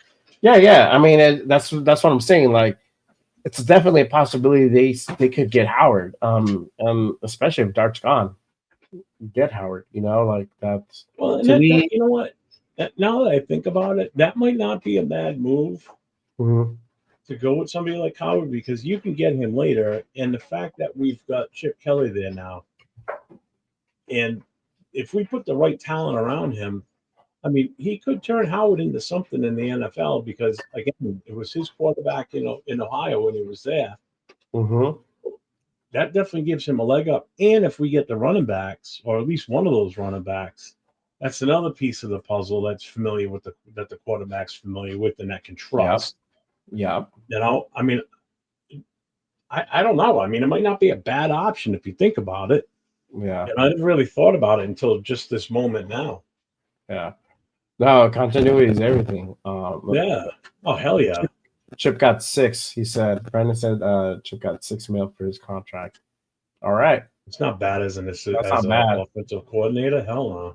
Yeah. So Chip getting paid getting paid $6 million. Jesus Christ, Gruden was getting $10 million as a head coach. Yeah, for sure. Let's see. Where did I leave off at? So Pig says true 6 rounders are usually gambles, but now with these NIL classes, ton of older players that would be in this class that won't go high because of their age, but can be solid players. Yeah. And we have 3 6th round complimentary picks. So If we're building, so there's a benefit for having that many 6th round picks because you can build your own line from there, and some of your defensive guys too, defensive tackles or linebackers. You get guys from there normally, and that's just normally you would get a few guys from those 6th round picks from offensive and defensive line. So it's not a bad thing. It's a good thing. You could trade them and go up and get another 5th or 4th, like Jeff was saying. That's a possibility as well. Give 2 and get 1 higher pick, 2 for 1. So could be it. Could be it. We'll see. Shopkey says, scrap, trade away entire running back room, grab 2 or 3 of these dope running backs in this draft. Um, I'm not mad at it. So some of the guys are a lot of the guys on that running back room are in free agency. So Madison, Abdullah, who else? I think that's it, right? Yeah, I think that was it. I think Because that's McCormick half the guys. going into his 4th year. Lobby was a rookie. Yeah. White is still Amir under has his one more. contract. Has one more year. Yep. No. You could trade away Zamir and Cut him too. I mean, yeah, there's cut him too. Yeah. So you have Zamir. You can trade him or cut him, and make more room. If Madison's that's probably not coming back. I would just for the veteran presence. That's why I would keep Abdullah there. yeah, on a cheap. Yeah. Yeah, for sure. Avocado Gang says Henderson. Salute, brother. Appreciate you tapping in. He says Henderson in the 2nd round. Maybe, man. I see it. So when I did my mock on Saturday, he was there in the 3rd. There's a bunch of guys there in the 3rd. Henderson was in the 3rd, and Ed Judkins were there in the 3rd. So we don't have to necessarily get him in the 2nd. Again, projections can change. His stock might rise. So possibility, but I think there's going to be a pretty good plethora of running backs. You using a big word. Plethora. Guapo has plethora. Plethora. Faye, you know what a plethora means? Yes, I know. Like a great variety of running backs. So we got Champ Kelly and Chip Kelly. Yep, the Kellys, bro, doing the damn thing. Let's see. John says, I don't care about gamble. Pete Carroll builds guys 6th and 7th round guys. There you go. So that's what I'm saying. Like there we have 3 complimentary picks. That's 6. It's a good thing. He can do so much with that. So I think either they could potentially go up in the board and get guys, or they can stay at 6 and use those 3 picks to really put stuff together. So many options for sure. Shopkey says Brady easily would have hand in this OC choice. Screams Howard his choice. I think now you have to keep Howard as like a viable consideration because of that relationship. He knows the system. And I didn't get to finish my thought, but that continuity is so important, especially when you have a new OC coming in and you have a young rookie quarterback that's going to be in your system. Let's say you keep AOC. He's going to also help AOC. Like, hey, bro, this is how normally he likes to run the system. Expect this, expect that. This is how. If you get Henderson, this is how he likes to go ahead and do this cut or whatever. These are all insights that they're going to be able to share with one another. Even if Howard sits out, it's a vice versa thing. It's a symbiotic relationship. So they're both helping each other out. It's a good thing. So yeah, you can't not count. You can't dismiss Howard at this point, I think. Let's see. Raider Nation Jason says, we look like we know what we do again. Yep, facts, bro. We look competent. Yeah, we look competent in our hirings. Thank goodness, bro. Don't pull ahead and move yet. Tired of that. Oh, Raiders gonna fuck it up again. Don't look like it, bro. Yet to be seen, but still, I mean, we're on the right path, and that's the thing. We're on the right path. Yeah. Josh says, news: 7 referees who did the Bills Chiefs game have been temporarily suspended for an investigation into the potential involvement of one of the largest bribery scandals in history. I did see that. I don't know if that's real or not. I did see somebody post something like that, so I don't know if that's real or not. I don't think so. I think he got caught by my guy Bad Napoleon, bro, because I haven't seen anything on that for sure. If you did, I don't know. I know that's why I gotta like read the fine print with his shit, man, because I think he's the one who posted something like that. Tell you Jack, who in the NFL is in trouble is Justin Tucker. Oh my God, that's oh getting yeah, worse. I know. Every day it's getting worse for him. More and more shit's coming out about it. I don't think that dude will have a job this season, bro. To be honest, I don't think so. yeah. Jack says this Chip Kelly running scheme, being zone blocking needs different O linemen. Raiders need to draft heavy on them, pay premium dollar on KC right guard. Okay. I don't know. Have you seen anything? Because I haven't really noticed too much of how many Ohio State linemen are going to be in this draft. That's another thing to kind of look at. They get somebody from Chip Kelly's guys if they're in the draft. Somebody wants to go ahead and look that up, let me know, and I'll share it with everybody for sure. Raiders food, Chris. We are playoff bound, bro. I don't know about that yet, bro. It's still too early to tell. We like to curb our expectations here, with me, myself, and Jeff. We like to be, realistic. We like to under promise and over deliver, and I hope the Raiders do the same. So we're saying no. They're going to be under 500, and if they're over 500, great. I hope they are, but I see like a 7-10 season coming. We're definitely going to beat our record from this past year. That was atrocious. We are not going to go on a 10-game losing streak for sure. So expect that. I don't know. I like to. I've gotten my hopes up so much these past years. I'm just gonna take the safe route and just be like 7-10. And if we flip the script on the number, great. Fuck yeah. But if we don't, cool. I'm good with 7-10. We're building on something. But obviously, you heard these guys. These guys want to go ahead and build something fast and quick because we don't have a lot of time on Pete. So we'll see what happens. Sack that reminder, the Two Amigos show for sure, bro. For sure. Let's see. Raider from Squares, do you think Spytek was hinting at this hire in the intro presser by saying he hates Ohio but has respect for them? No, I didn't see this coming, bro. Well, That that was question. Hey, that question on the offensive lineman. What team were they looking for? Ohio State. Ohio State, yeah.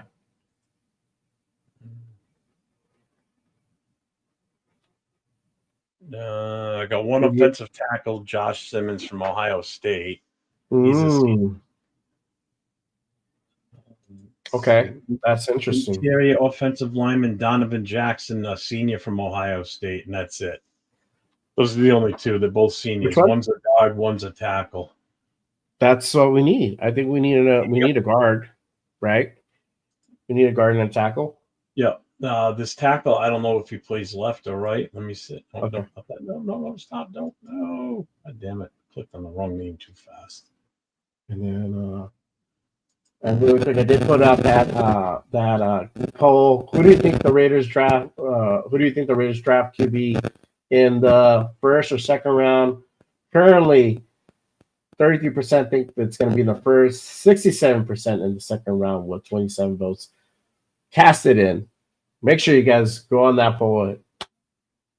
Make your voice be heard. Let me know your thoughts on that, and then I'll go ahead and share the final tally at the end of the show. But currently, everybody thinks that we're going to get our guy in the second round, which is very interesting. Normally, it's like we're getting him in the first. So I'm very happy about that. Let's see. Oh, this kid Josh Simmons, right? He plays left tackle. Okay. Um, but it said the last note I have on here was from October 22nd, saying he will miss the rest of the 2024 season with a knee injury. Coach Ryan Day confirmed Tuesday. Simmons was carted off the field in the second quarter of Ohio State's Week 7 loss to Oregon. Mm. So he didn't play the rest of the season. Oh, okay. Yeah. So yeah. So it doesn't say whether it was ACL or nothing. It just said a knee injury. So that would be a big question mark. But again, Chip Kelly would know best on how bad the knee injury really is. Right. Exactly. Well, You know? having him keep tabs over there and all Yep. that. Yep. But then it might be the other guy. Yes. Who'd you say it was? Donovan Jackson. Donovan Jackson. Let's see the news on him, and he's a senior too, so he's definitely coming out. Donovan Jackson. All right. So, I mean, and again, this is like for continuity, guys. These guys coming out of the draft, especially, with Chip being there, and we're having, three complimentary 6-round picks. This is a guy that he might pick up. Be like, hey, you know what? I want this guy. He's good. Look at the film. Things speaks for itself. He would fit good at the scheme. What I'm running at, whatever. So might be a possibility. So expect to see. I wouldn't be surprised if there was a lot of Ohio State guys in this draft that we pick up. Well, here's something I just found. It says the 2024-2025 All College Football Playoff Team. So when you go to offensive lineman, the first pick is Kelvin Banks from Texas. The second is Donovan Jackson, Ohio State. Oh, wow. So he's number 2 on that list Uh-huh. on the offensive line. Okay. There you go. Yeah. There you go. That might be a guy that you guys might keep your eyes on. Donovan Jackson. I was picking him up in the later rounds. So for sure. Keep eyes on that dude. Let's see.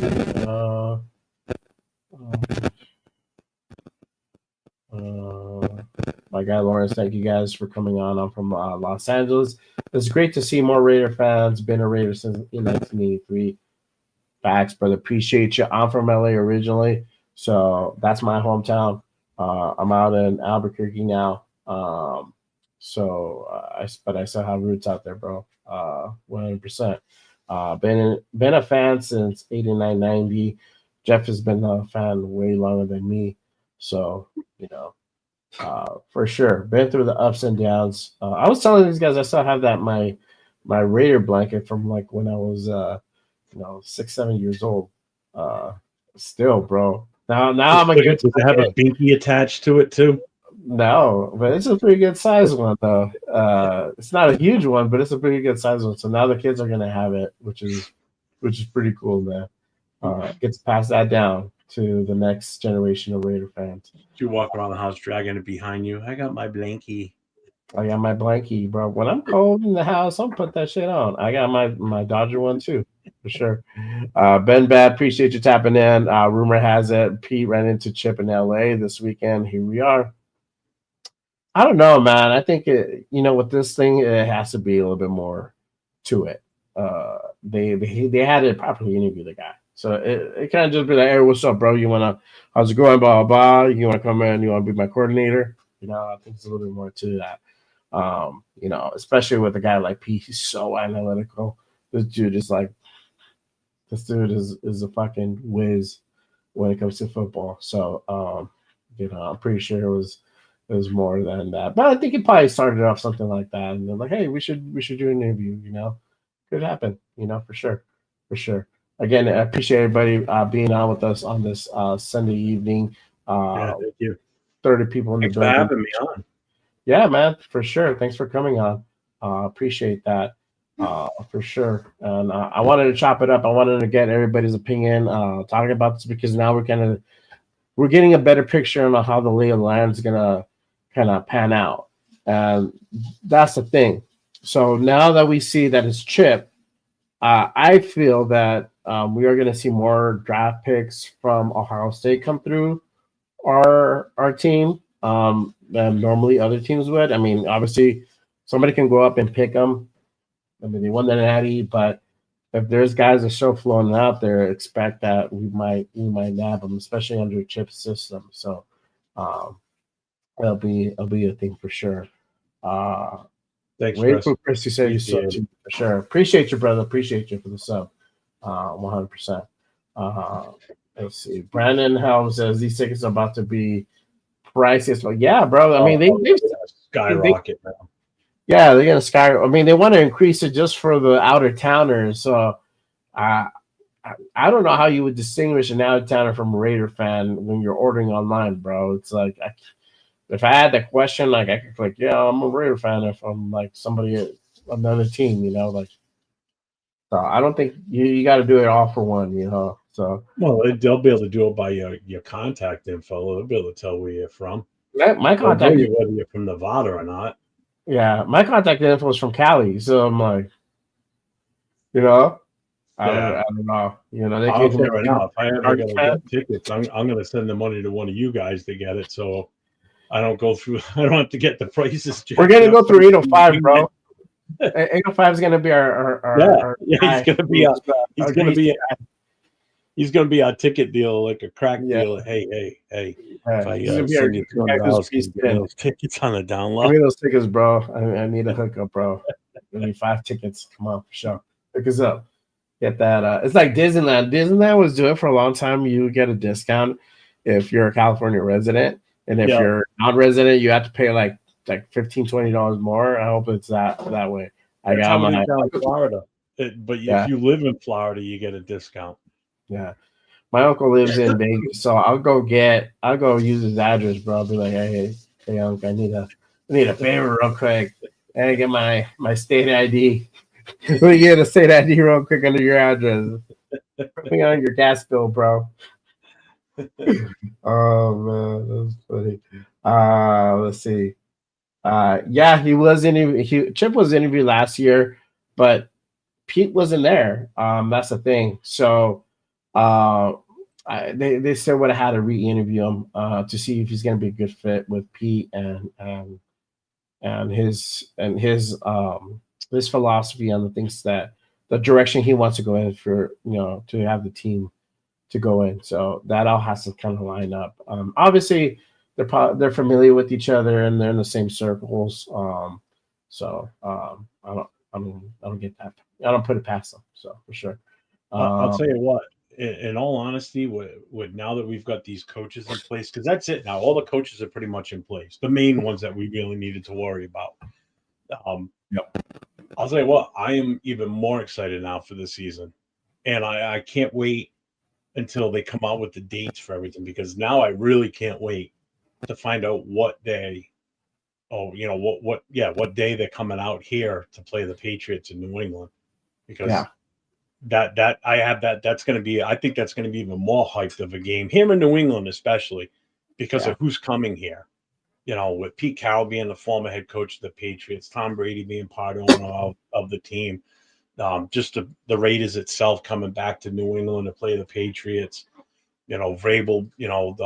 There's just so much now involved in this that I know the local media over here is going to hype the living shit out of this. Yeah. So that only helps us as the club too, because I already plan on reaching out to the local news stations and their sports guys to say, hey, listen, this is what we got going on. You might want to come and cover this and see what type of, what the Raider fans do coming all the way across the country to come out here to watch this team play, and plus along with the locals that live around here that are Raider fans.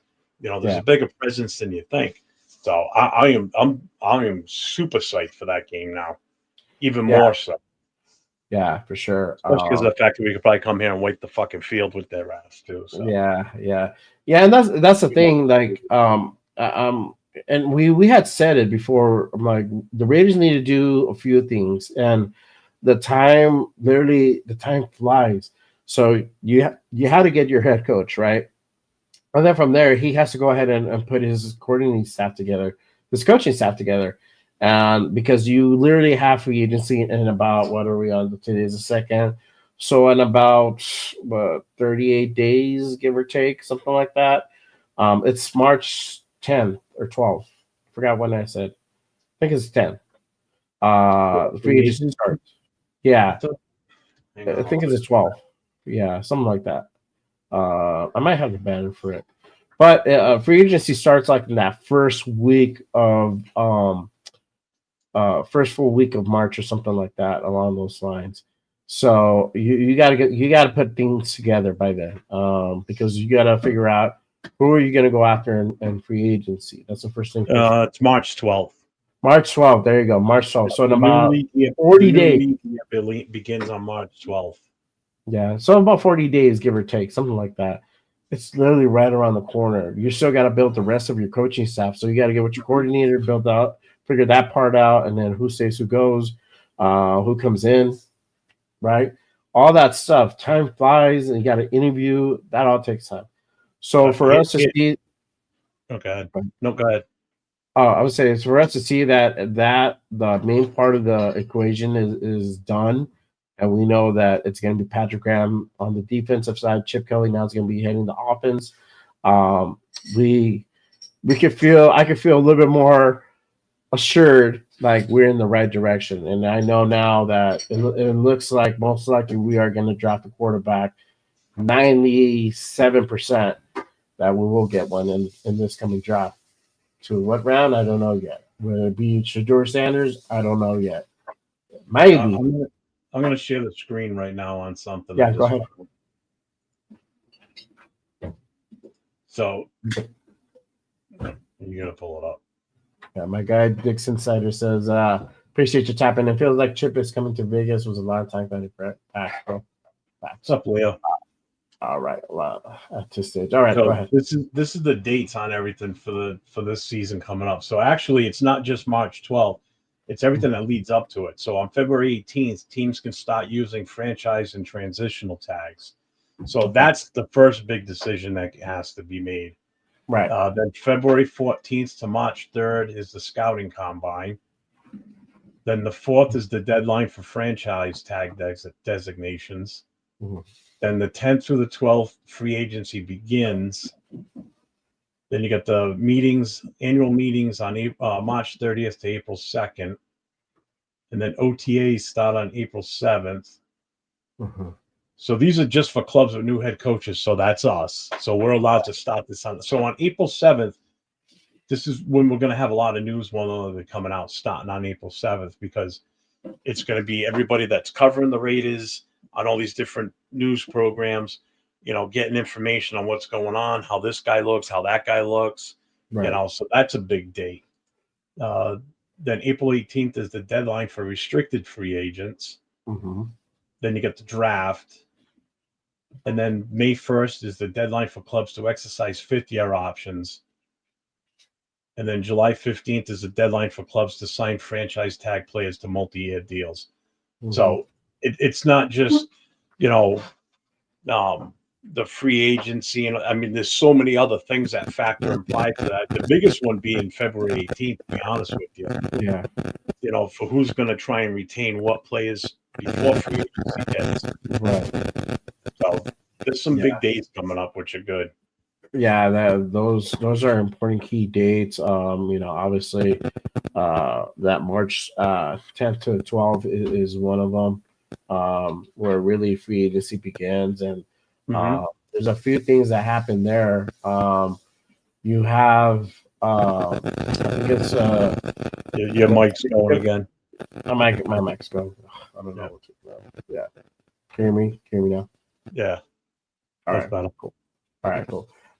You have the exclusive rights ones that I think go first. I forgot. I have to go back into and see what the definition are for each one.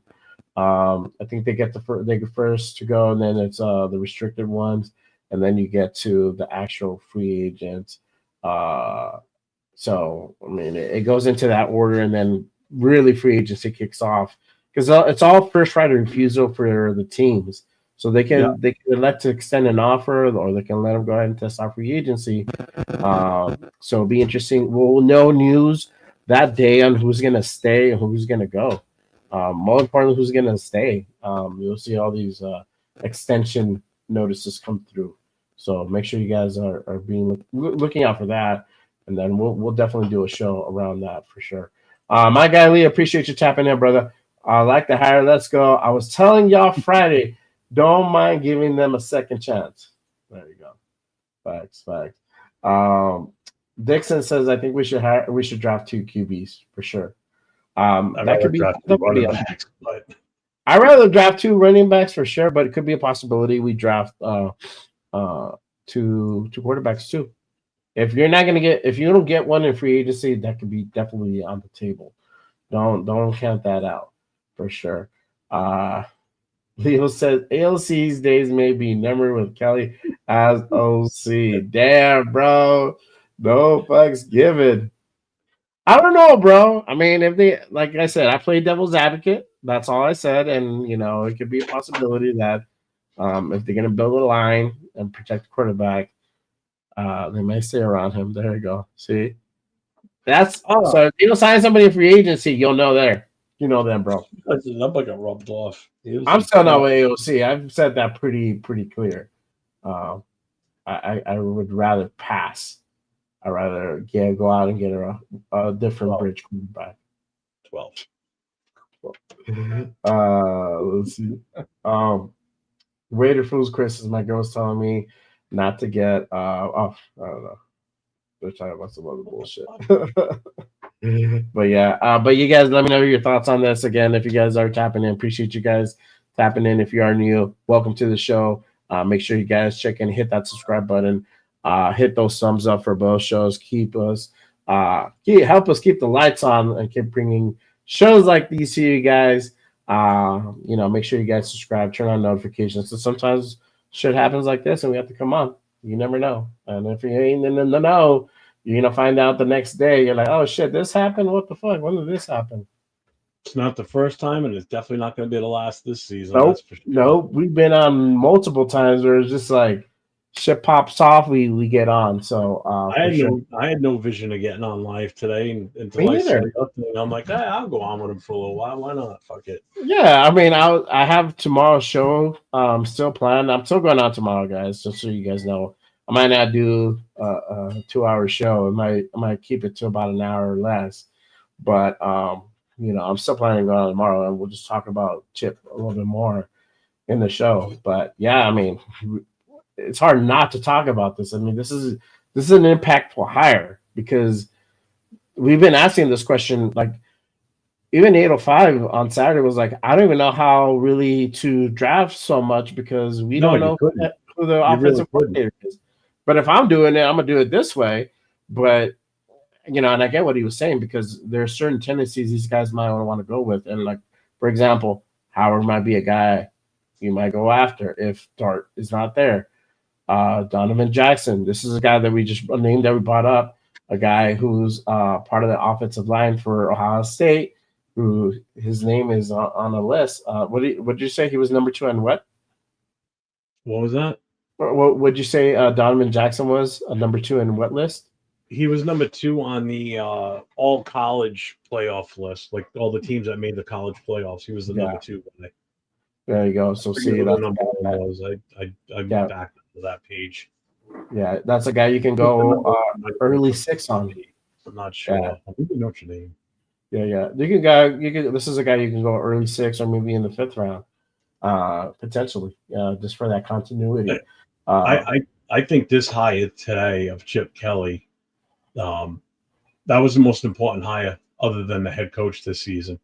mhm. Because even once we had Pete Carroll, we knew that the defense was going to be fine under him. The big question was, what are we doing on offense?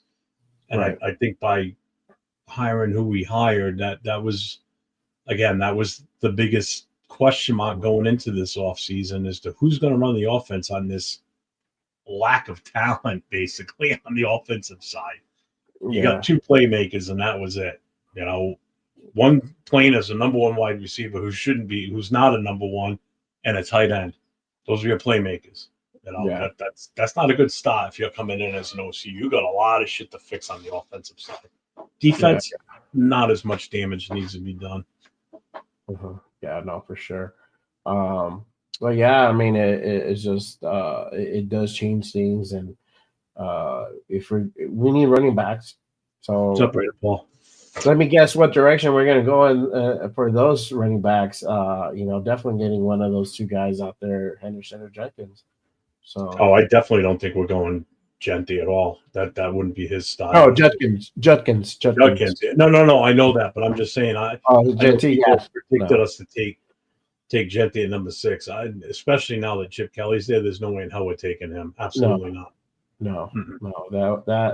That might not be a good fit. This is a different system. I mean, who would you rather get? Somebody who you've been working with for the past year, or somebody brand new?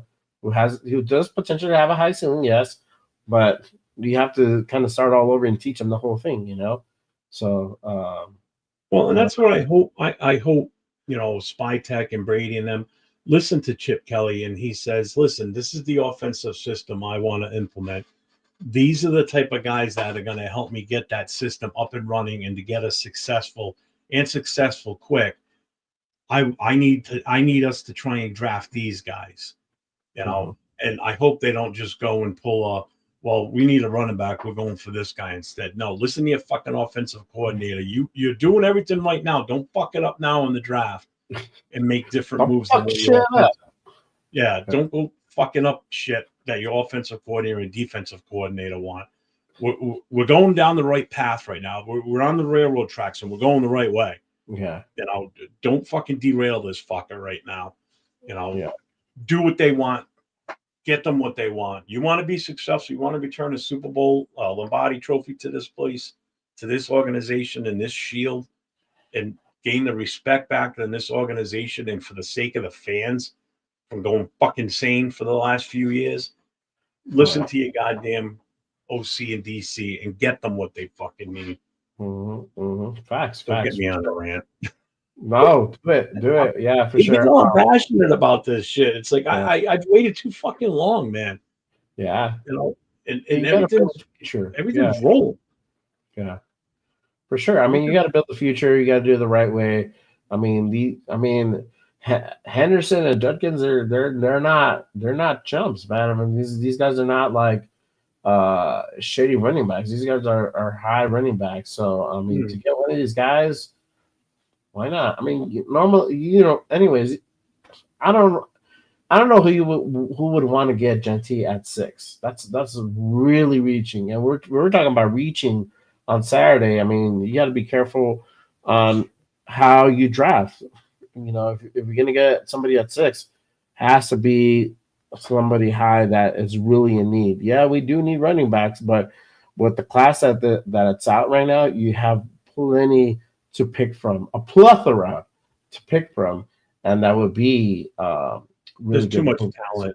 There's too much talent. Number 6 to take a running back. Yeah, absolutely not. Yeah, Dixon said Cowboys would reach for Genty. Hell yeah, they would. I'm telling you, you want to trade back in the first round? There's the team to trade with right there. Yeah. Because do I think Genty will fall to them at number 12? Maybe, maybe not. Yeah. But if they trade with us, they can guarantee they're going to get Genty. That's definitely a possible trade there, and to get more picks out of the deal because they want him that bad. They're going to pay. Jerry Jones is like that. He'll pay for it. He'll overreach and he'll overpay for it too. Yeah, for sure, 100%. I'd be fucking calling him, to be honest with you. Jack says, Jeff, the biggest hire was Patrick Graham. Yeah, for the continuity. Yeah, I think so too. But I think the defense would still be fine if he wasn't here, to be honest with you. Yeah, because it would have been Robbie Leonard. Then we're not going to let him go. The way that Pete Carroll too. How can you go wrong with that? Yeah, this is a guy that you want to stick that kid behind and have him learn. For sure. Lauren says a whole rebuild on the offensive line. I don't know about whole rebuild because you already have. Yeah, you already have JPJ, you already have Glaze, you have Colton Miller there. there's just a couple other pieces that you gotta fit in there too. Uh, Obviously, we all know how he feels about Parham, but I mean, aside from that, Andre James, he, you can keep him for depth as another guard or backup center, but That's an uh, expensive piece for depth, though. yeah, see, That's there you the go. downside. Yeah, so I you mean, if might, we're talking for depth, I'd rather keep Parham because he's a hell of a lot cheaper. I could handle Parham on a cheap contract, which he's currently on. but you wouldn't even Versus let him mow your lawn though. if he's only coming in spot situations, I Uh-huh. can handle it. Not every not Every every snap series, every or down. every No, other snap. Uh-huh. Okay. I'm fine with that every now and then. What's Somebody up, gets Terry? go in real quick. What's up, Term? Appreciate you for tapping there, brother. For sure. But yeah, Jack says Genty is small. 5'9" personally, I don't see the fit. No, man. He's Oh, I don't see the fit for us with them now. no, he wouldn't be the guy. Cowboys, that's totally No. him. Yeah.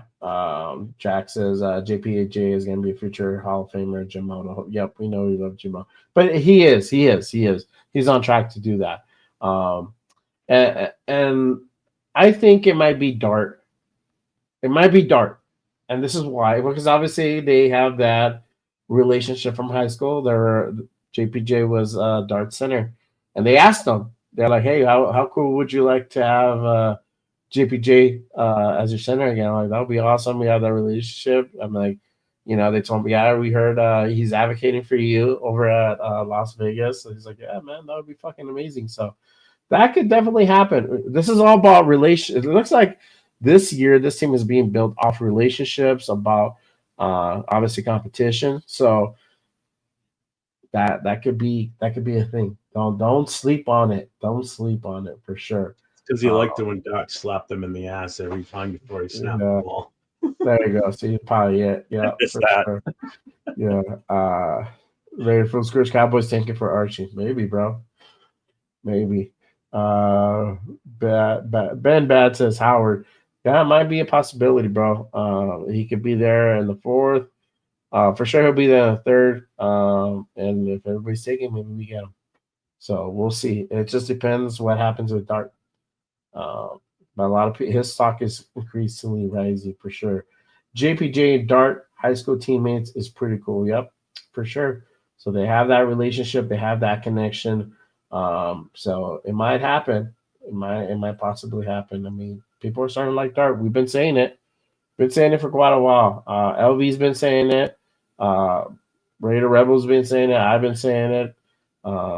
So don't sleep on Jackson Dart. He might be a guy. And then here we are now. So for sure. Uh, Lawrence says Josh Simmons, 6'5" offensive tackle. Where's he from? Josh Simmons. Josh Simmons. That's the kid from Ohio State I was talking about. Okay. That's the other guy. Okay, But cool. he The didn't one play that the got hurt. rest of the season, Lawrence. He was out with a knee injury, so I don't know how severe. I mean, again, Chip Kelly would know how severe it was, if it was Right. something to be worried about, you Yeah, know. exactly. But there's two offensive linemen from Ohio that are going to be coming out in the draft. The other Yeah. one's a guard, the other one's a tackle. The other Yeah. one was, what did I say his name was? Um, Donovan. Donovan. Hold on. Fitzsimmons? Donovan Jackson. That's it, Donovan Jackson. Donovan Jackson. Yeah. Uh, Jack says you converted him over to Dart over Milrow. I hope so, bro, because he has way higher potential, bro. His ceiling is way higher. Don't give me the credit on that one. That's LV10, LV rated 10 Yeah, that's convincing Nate. me on Dot. Yeah, That's that's my definitely Nate all the way. yeah, for sure. Ray Fruits Chris says Andre James needs to be gone. Facts, bro. We saw the difference. Too much money. Just the nastiness, just everything in general. It's just JPJ just outshines him. So it happens. It happens, and maybe he just moves on to a different team with a better fit. It might be one of those scenarios. So I was talking to Jack the other day, and the other thing I really like about JPJ is he reminds me of, I don't know how much you remember him back in the day, but remember Wisniewski, not the nephew, but the actual Wisniewski from like the 80s, 90s teams, offensive lineman. Yeah, I think He so. he's he was pretty nasty in those trenches. Like he Yeah, was one of the labeled as like one of the top dirty players in the NFL during his era. And this kid JPJ plays just about as aggressive as he does, you yeah, know, which I like. That's the type that's old school Raider right there. That's the shit I grew up watching. You yeah, know, when a ref is having to tell your coach that, hey, your center's gonna slow down, tame it down a little bit. No, fuck you. yeah, Did he do something after the whistle, ref? No, then we're not worried about it. If he does something after the whistle, then we're good. We'll yeah, take for care sure. of it. Until Yeah, that, let him do what he's doing. We need yeah, that aggressiveness. yeah, we Set the do. We do. pace, set the tone. Yeah, for sure. But yeah, again, appreciate everybody joining us on the show. Make sure you guys check in, wipe those feet, hit that subscribe button. I'm at 247. I'm trying to get to 250. 3 subs away, y'all. Hit There you that go. You're subscribe. Help getting me. Appreciate that. I'm trying to hit that milestone. Obviously, the name of the game is 500, but I'm trying to get at least right now to 250. Hit that subscribe button. Help me keep the lights on. If you're liking what you're hearing, hit that subscribe, turn on your notifications for both channels, for sure, 100%. But I'm 3 away from 250. I'm definitely almost there, trying to get there tonight, for sure. Lawrence says, do you trade up with the Browns for Shador? I'm assuming. Do you want to know Jeff's answer? I'll let him go first. it's not even the for sure. It's not even to get Shador. It's just the whole trading up thing. I don't like trading up. Well, you're not a fan of Shador or Cam. You know, I'm you're not. I just yeah. I still can't put my finger on why I don't like or trust either one of these. There's just something there is just telling me it's gonna be a bad move. We're gonna regret it in the future, is what I'm thinking or what I'm feeling. Mhm. There's just something there that just doesn't sit right with me. Yeah. Like, why is there so much hype, but yet no one says anything when neither when one takes half the game off in the Pro Bowl, the other one has such a shitty Pro Bowl that ends up with negative 35 yards, and he's supposed to be somewhat of a somewhat scrambler and runner. I mean, he couldn't get away from the sacks, 35 negative yards in the bowl game. Come on, you know, it's just I don't know. And doesn't even play in the East West Shrine Bowl. I know he's trying to. These guys are trying to protect their current listing, their current standings in the draft and everything. But you want your ranks to go up and stay up, then play in the goddamn games.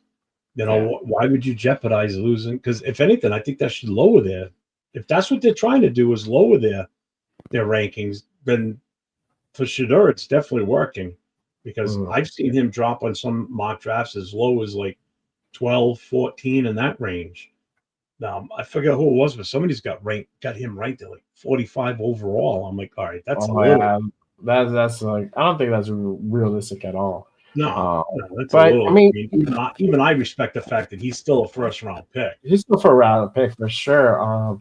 I don't think he's not number one overall. The way he performed and everything, he's for sure first. I don't think I personally don't think you go out to get him anymore. I think you wait and see. And if he's not there, he might fall to six. He might very well fall to It's a six. good And you get him at possibility six. that he does. Yeah, and you don't have to do anything to get him. You don't. You don't have to do anything to get him. You didn't give up anything. You're good to go. Whatever, right? And then you build from there. And then you can trade back or trade up or whatever you want to do at that point, in the second round, right? But he could very well fall to six. So I don't think you do it. I don't think you do it. I don't think. And then also, mind you, that he's not going to go play for the Browns. His dad is always shouting that he won't let him go play there. So if that happens, expect to see him say, "I'm not gonna play for you guys. Trade me." It might be that scenario, and then we might be able to go ahead and get a deal in our advantage where we don't really have to give up a whole lot, or maybe we give up something where it's like, well, this is what we'll give you. He wants to come here.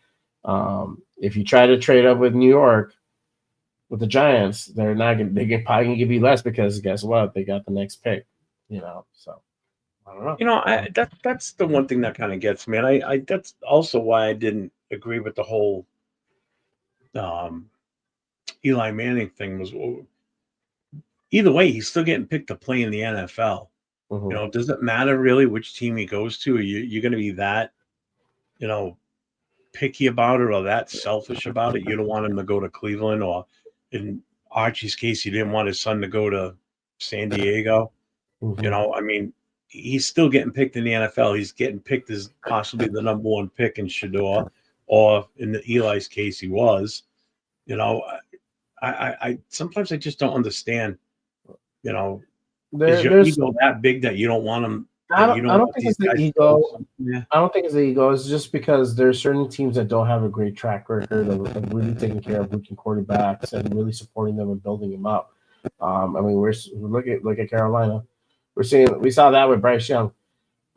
So Cleveland doesn't have that great track record. I think the Jets are like another team. Tennessee's another team. So they don't have the best track record of building up quarterbacks, rookie quarterbacks. So that's the thing.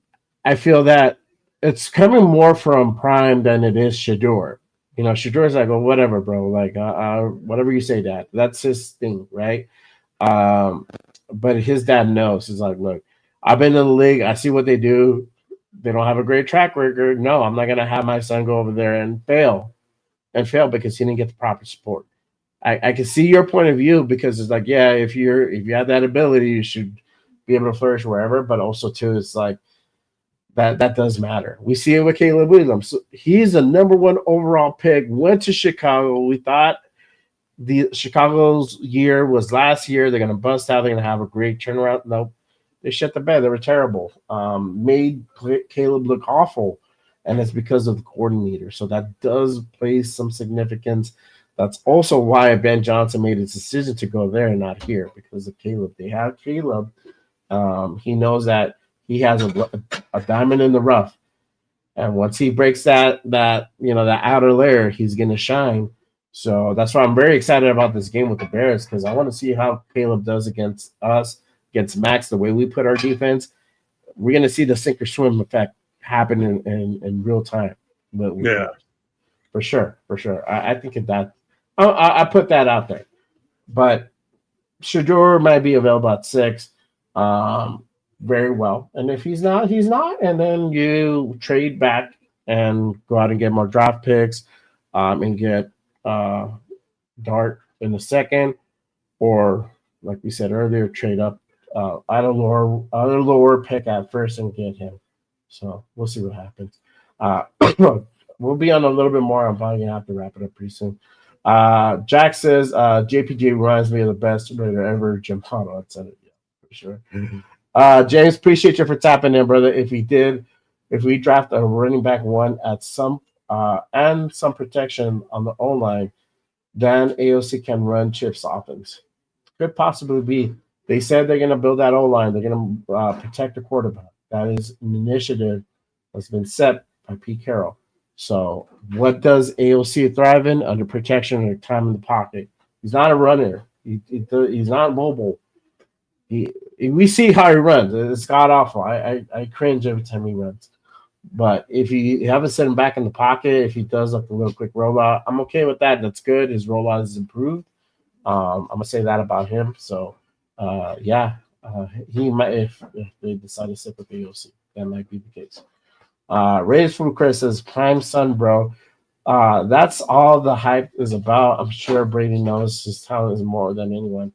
Yeah, okay, so what I learned, and this is probably gonna help Jeff's point more, is that whole footage was from like an event that I heard that. Brady ran. They had like 50, 60 quarterbacks there, and Shador was one of them. And obviously you see them working out together. You had these are like top, these are like top prospects from like high school at the time. So You know Like he's how over here doing his thing, and Tom Brady walks by and goes, "Hey, do it this way," and then kept walking to go deal with someone else, type of thing. But they made it probably seem like could have been, yeah, might have them been more actual private, workouts together. Possibly, I mean, hey, his dad is fucking Deion Sanders. Could definitely have had happened too. So, but really, that's where some of those pictures kind of stem from. But I mean, the relationship with Mark is there for sure. So they've met a couple times as well. Uh, at Aces games and I don't know where else. So for sure. If a team picks you, then the team and the coaches are toxic. Then it's justified not to go willingly. Obviously, it requires a lot of insight to make that judgment. Okay. Jack says, thinking ahead, I wouldn't mind turning some of the sixth, seventh round picks to 2026. An upgrade for an upgrade around for each spanning could be a target. Um, I don't know if you do that just because they're looking to put something together ASAP. I don't think you wait another year. So that's why I say like about this whole tanking for arching was not a realistic thing, and then nobody would be on board with that for sure. Um, James says AOC can run a fast-paced offense and a good play action pass if he has a running back one to help sell the move. He shouldn't be running the ball himself for anything more than 2 yards max. Facts. That dude fucking sucks at running, bro. Look at what happens. Like literally, even I they know that. pushed. Yeah, they pushed him. He fell on his knees and he fucking fucked up his knee, bro. He couldn't play for a game. You know, if AOC would have played on that Monday night game versus the Falcons, they could have won that game. I feel they could have won that game. I honestly did. That was a god awful game. Oh man. Pig says these kids in the draft are generally young and ignorant. Eli was an exception because of his family had his back. Yeah, I mean it's a different culture, different time. I mean, shit. When did Eli get drafted? In 2000 and what? I don't remember when it happened, but it's been at least like 10, 15 years since that draft happened. I mean, it's a different generation. Different social media is literally as we are here now. This is social media. I got my news off Twitter. It revolves around us so much. Like it'll be easy to see why these kids are so caught up in that, and it's more of a daily focus for them than it is other priorities. Right. That's Yeah, where the whole thing. 2004. So it was 20 years ago. Yeah. So see, there you go. 21 years Yep. ago. Round one, first pick. Different generation. Different generation. So it's He's gonna gonna be a happen. first time Hall of Fame ballot too. I guarantee that. Yeah, for sure. For He'll be sure. on first time. Raiders Fool Chris says, I personally like AOC. If we get him a better protection, definitely. He still needs to prove himself. Draft a QB, draft a rookie, and make AOC the bridge cheapest option. It is the cheapest option for sure. The free agency market for quarterbacks is not that great. So I don't know. 18 of real estate. Appreciate you for tapping in, brother. AOC is gone. Wide receiver one with the six quarterback, and wide receiver one with the six quarterback in the second, and running back in the third. I don't know if you get a running back at six, bro. I would get him at three. You're not really gonna have anything good at six. No, I was Most talking the wide receiver at pick 6. at The pick six. QB Oh, in the okay. second round and a running back in the third round. Yeah, so if you get like a T Mac, that works for sure. There you go. If you're offensive minded heavy, which I personally am for sure. Let's see. Jason Dawes, appreciate you for tapping in. Says Chip Kelly, I'm not mad at that for sure, 100%. Um, Ben Bad says AOC is on a rookie contract. He'll be our backup if he doesn't make one. Yeah. So either way, and nobody I said can't see us trading him, to be yeah, honest with nobody said me anything about that Titans trade. I'm still waiting for that. Make sure you guys hit me up on my social if that thing is for real, which I don't really think it is. you. I don't think it is. Yeah, send me on my social, JRaider_505. Hit me up on my DMs, bro. Send it to me if you have that, and I'll take a look right now, and I'll post it up if it's facts, but or if it's like a thing, a potential thing, I don't think it's real though, but we'll see. Pig says 2005. I think young people don't even have fully developed their brains. They just want it. They just want the bag. It's the family that helps make them the right decision. Just like used to happen with marriage historically. Yeah, I mean, yeah, I get it, bro. I mean, look, the bag has always been there. It doesn't matter what time you're from.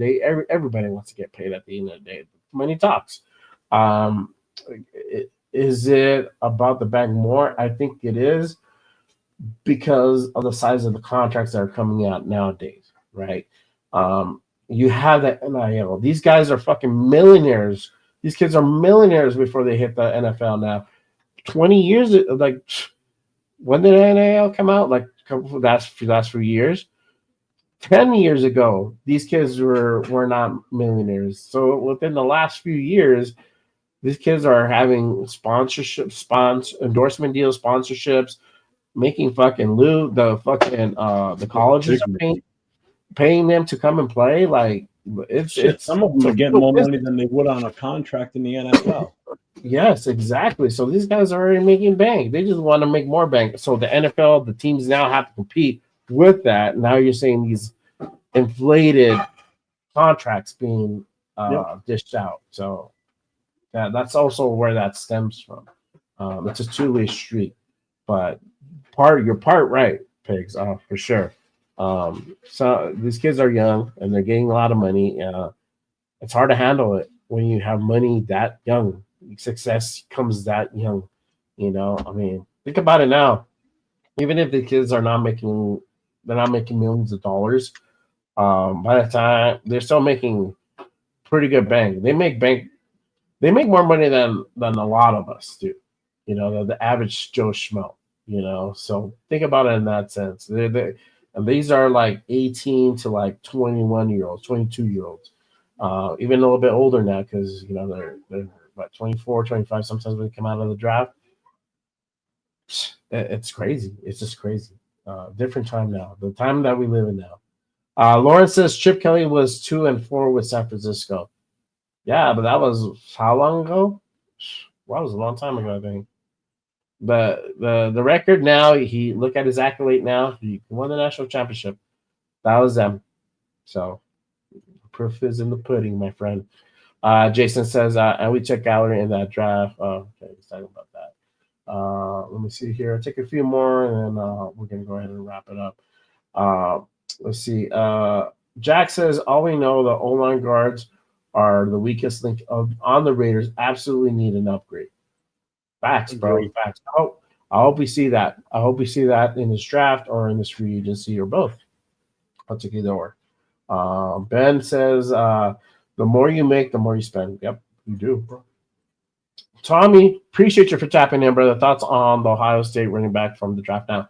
So we were saying earlier, we think you have to get one of those or both of those in the third, or one in the third, one in the fourth. Depends who goes back to the fourth. There might be one of Let me ask you this: out of the Uh-huh. two, who do you want first? Man, that's a good question. I like Henderson though. I like Henderson. Yeah, I picked Henderson first.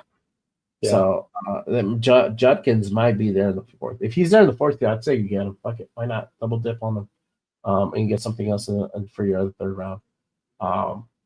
Let's see. Raiders from Chris says we need that Otani as QM1, bro. Tani, I don't know who Tani is. Oh, I think he means the Dodgers, like that big stud. Yeah, like the Dodgers, they got Otani, the heavy hitter. Ben says no one helps. Not really listening about it. Yeah, bro. I mean, yeah, at that age when you're a millionaire, bro, you got a bang, you can party and do whatever the fuck you want. I mean, these kids are out at school. They live on campus. They're gonna go out and do whatever, bro. So it's really it is difficult. So I don't know, man. It's hard to gauge these guys on the character, but it does still matter that scouts do look at that for sure. Scouts do look at that. Um, but let's see. Jack says, Jay, I like the double dip on running back two, guard two. There you go. Yeah, I say you can get two guards, bro, in the sixth. Fuck yeah, double dip. Double dip that shit, bro. I'm I'm mad reading at that. Wilson's comment below it. Jason says Cam Scottaboo reminds me of a Bobby Boucher. Go Mud Dogs. Facts, bro. He does, dude. I like Scottaboo. You know? Yeah. If we get Scottaboo and like Henderson, done, bro. Fucking sign. Whoa, that sucks. It really, really sucks. Ben says we went from AI the god to what we had in the last 20 years. Yeah, bro. New times for sure. But I think that's pretty much it. Probably gonna have some dinner and call it a night. But if you want to go ahead and share, I'm about to close the poll, y'all. So make sure you put in your last votes in. I asked everybody, who do you think the Raiders draft a QB? Do you think the Raiders draft a QB in the first round or second round? Excuse me. Currently, it's 36% in the first round, 64% in the second, 39 votes casted in the second round. Really on this show, very very popular tonight. I know it's funny. It fluctuates on shows. It fluctuates on every show. I had like remember I asked the other day, I was like, who do they like? Cam, Shador, Dart, or I think I put I don't know who the fuck else I put in there, Gaber or something like that. And everybody was like, I started off Shador and I think I ended up with somebody else. So yeah, when I put in the one I did Friday night on Friday night show, I started with it was just like that. It was Cam, it was Sanders, it was Dart, and I forget who I might have put Gabriel in there, and Dart ended up winning it. Oh, really? Yeah. See, yeah, that's what I'm saying. That's what I'm saying for sure. But yeah, let's see. Ben says I went from making $1.50 an hour to 35 living at home, partied every night. Yeah, bro. Different times. Let's see. Knicks and Penix were second rounders. Just remember that. Yeah, it should have been. They should have been. They weren't, but they should have been. Yeah. So definitely it's all overreaching changes shit. So I don't know. But yeah. So I think that's pretty much it for the show. Appreciate everybody tapping in tonight. Again, make sure you guys hit that subscribe button. Keep supporting the show. You guys can go ahead and hit me up on Just Raiders Baby Podcast. I'm at 247 subscribers, trying to get to that 250 mark. So make sure you guys hit that subscribe button. Help me keep the lights on. Help me keep bringing great content to you guys. Hit those thumbs for sure. On my guys' channel, any _ Raiders Booster. Make sure if you're on this channel, you're new to the show. Appreciate you guys joining. Make sure you guys hit that subscribe button, turn on notifications because we jump on it. We come on live. Jeff comes on live way more than I do. I'm like in the middle of my workday. I'm like, Jeff's on. I'm like, okay, cool. I'm gonna tap in. I don't even know that. I just get the alert. I'm like, oh shit, you're not working anymore. That's what you got to look forward to when you get older.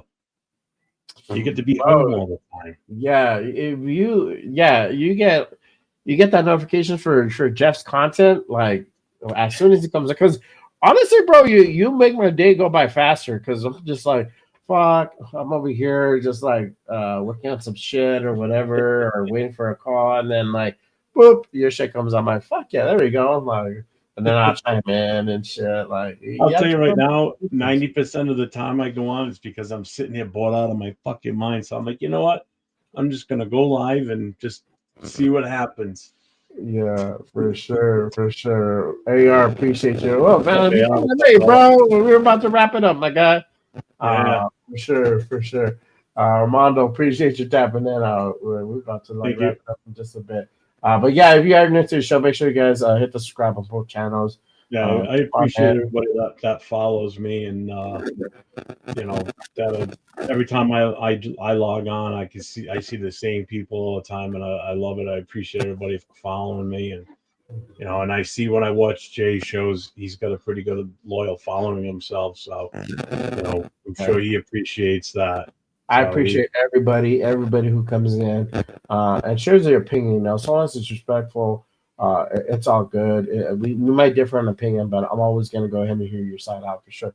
You guys hear me with everybody else. So my guests who I bring on, I have Jeff, I have Cheeto, I have anybody, it's their side.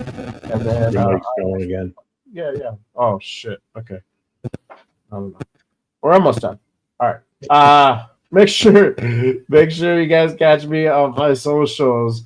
To Instagram, TikTok, Threads, and X, JRader_505, JRader_505. Just so y'all know, I am doing the show tomorrow, Monday show after Cheeto. So make sure you guys tap in. And then we have the Raider Connection going down Wednesday at 7 p.m. Every damn Wednesday, 7 p.m. Pacific. Catch that with this guy, Jeff Newton Booster, Cheeto Linus, LB Rated 10, myself, the Raider Connection. We will be talking about Chip Kelly, the future now of the offense of the Raiders, who maybe becomes in as a free agent, draft wise. I want to hear these guys' opinions. I want to hear Cheeto and Nathan's opinion. He wasn't able to hop on the chat. Sometimes he watches and he'll share his opinions. So I want to hear what he has to say on Wednesday on who do you think's now that we go after in the draft, now that Chip's in.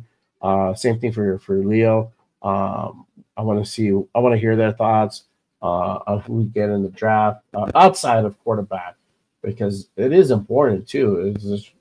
Those other pieces are as important as the quarterback as well. So I can't wait to hear their opinion come Wednesday night. Again, I appreciate everybody tapping in. Thank you for joining me tonight, and then we'll see you guys next time. I'll see you guys tomorrow, 9 p.m. Pacific, for my show, Reaction Monday. And then we'll keep chopping it up. So again, you guys always remember, just Raiders, baby. Thank you guys. Peace. Good night, everybody. Go Raiders. Go Raiders for sure.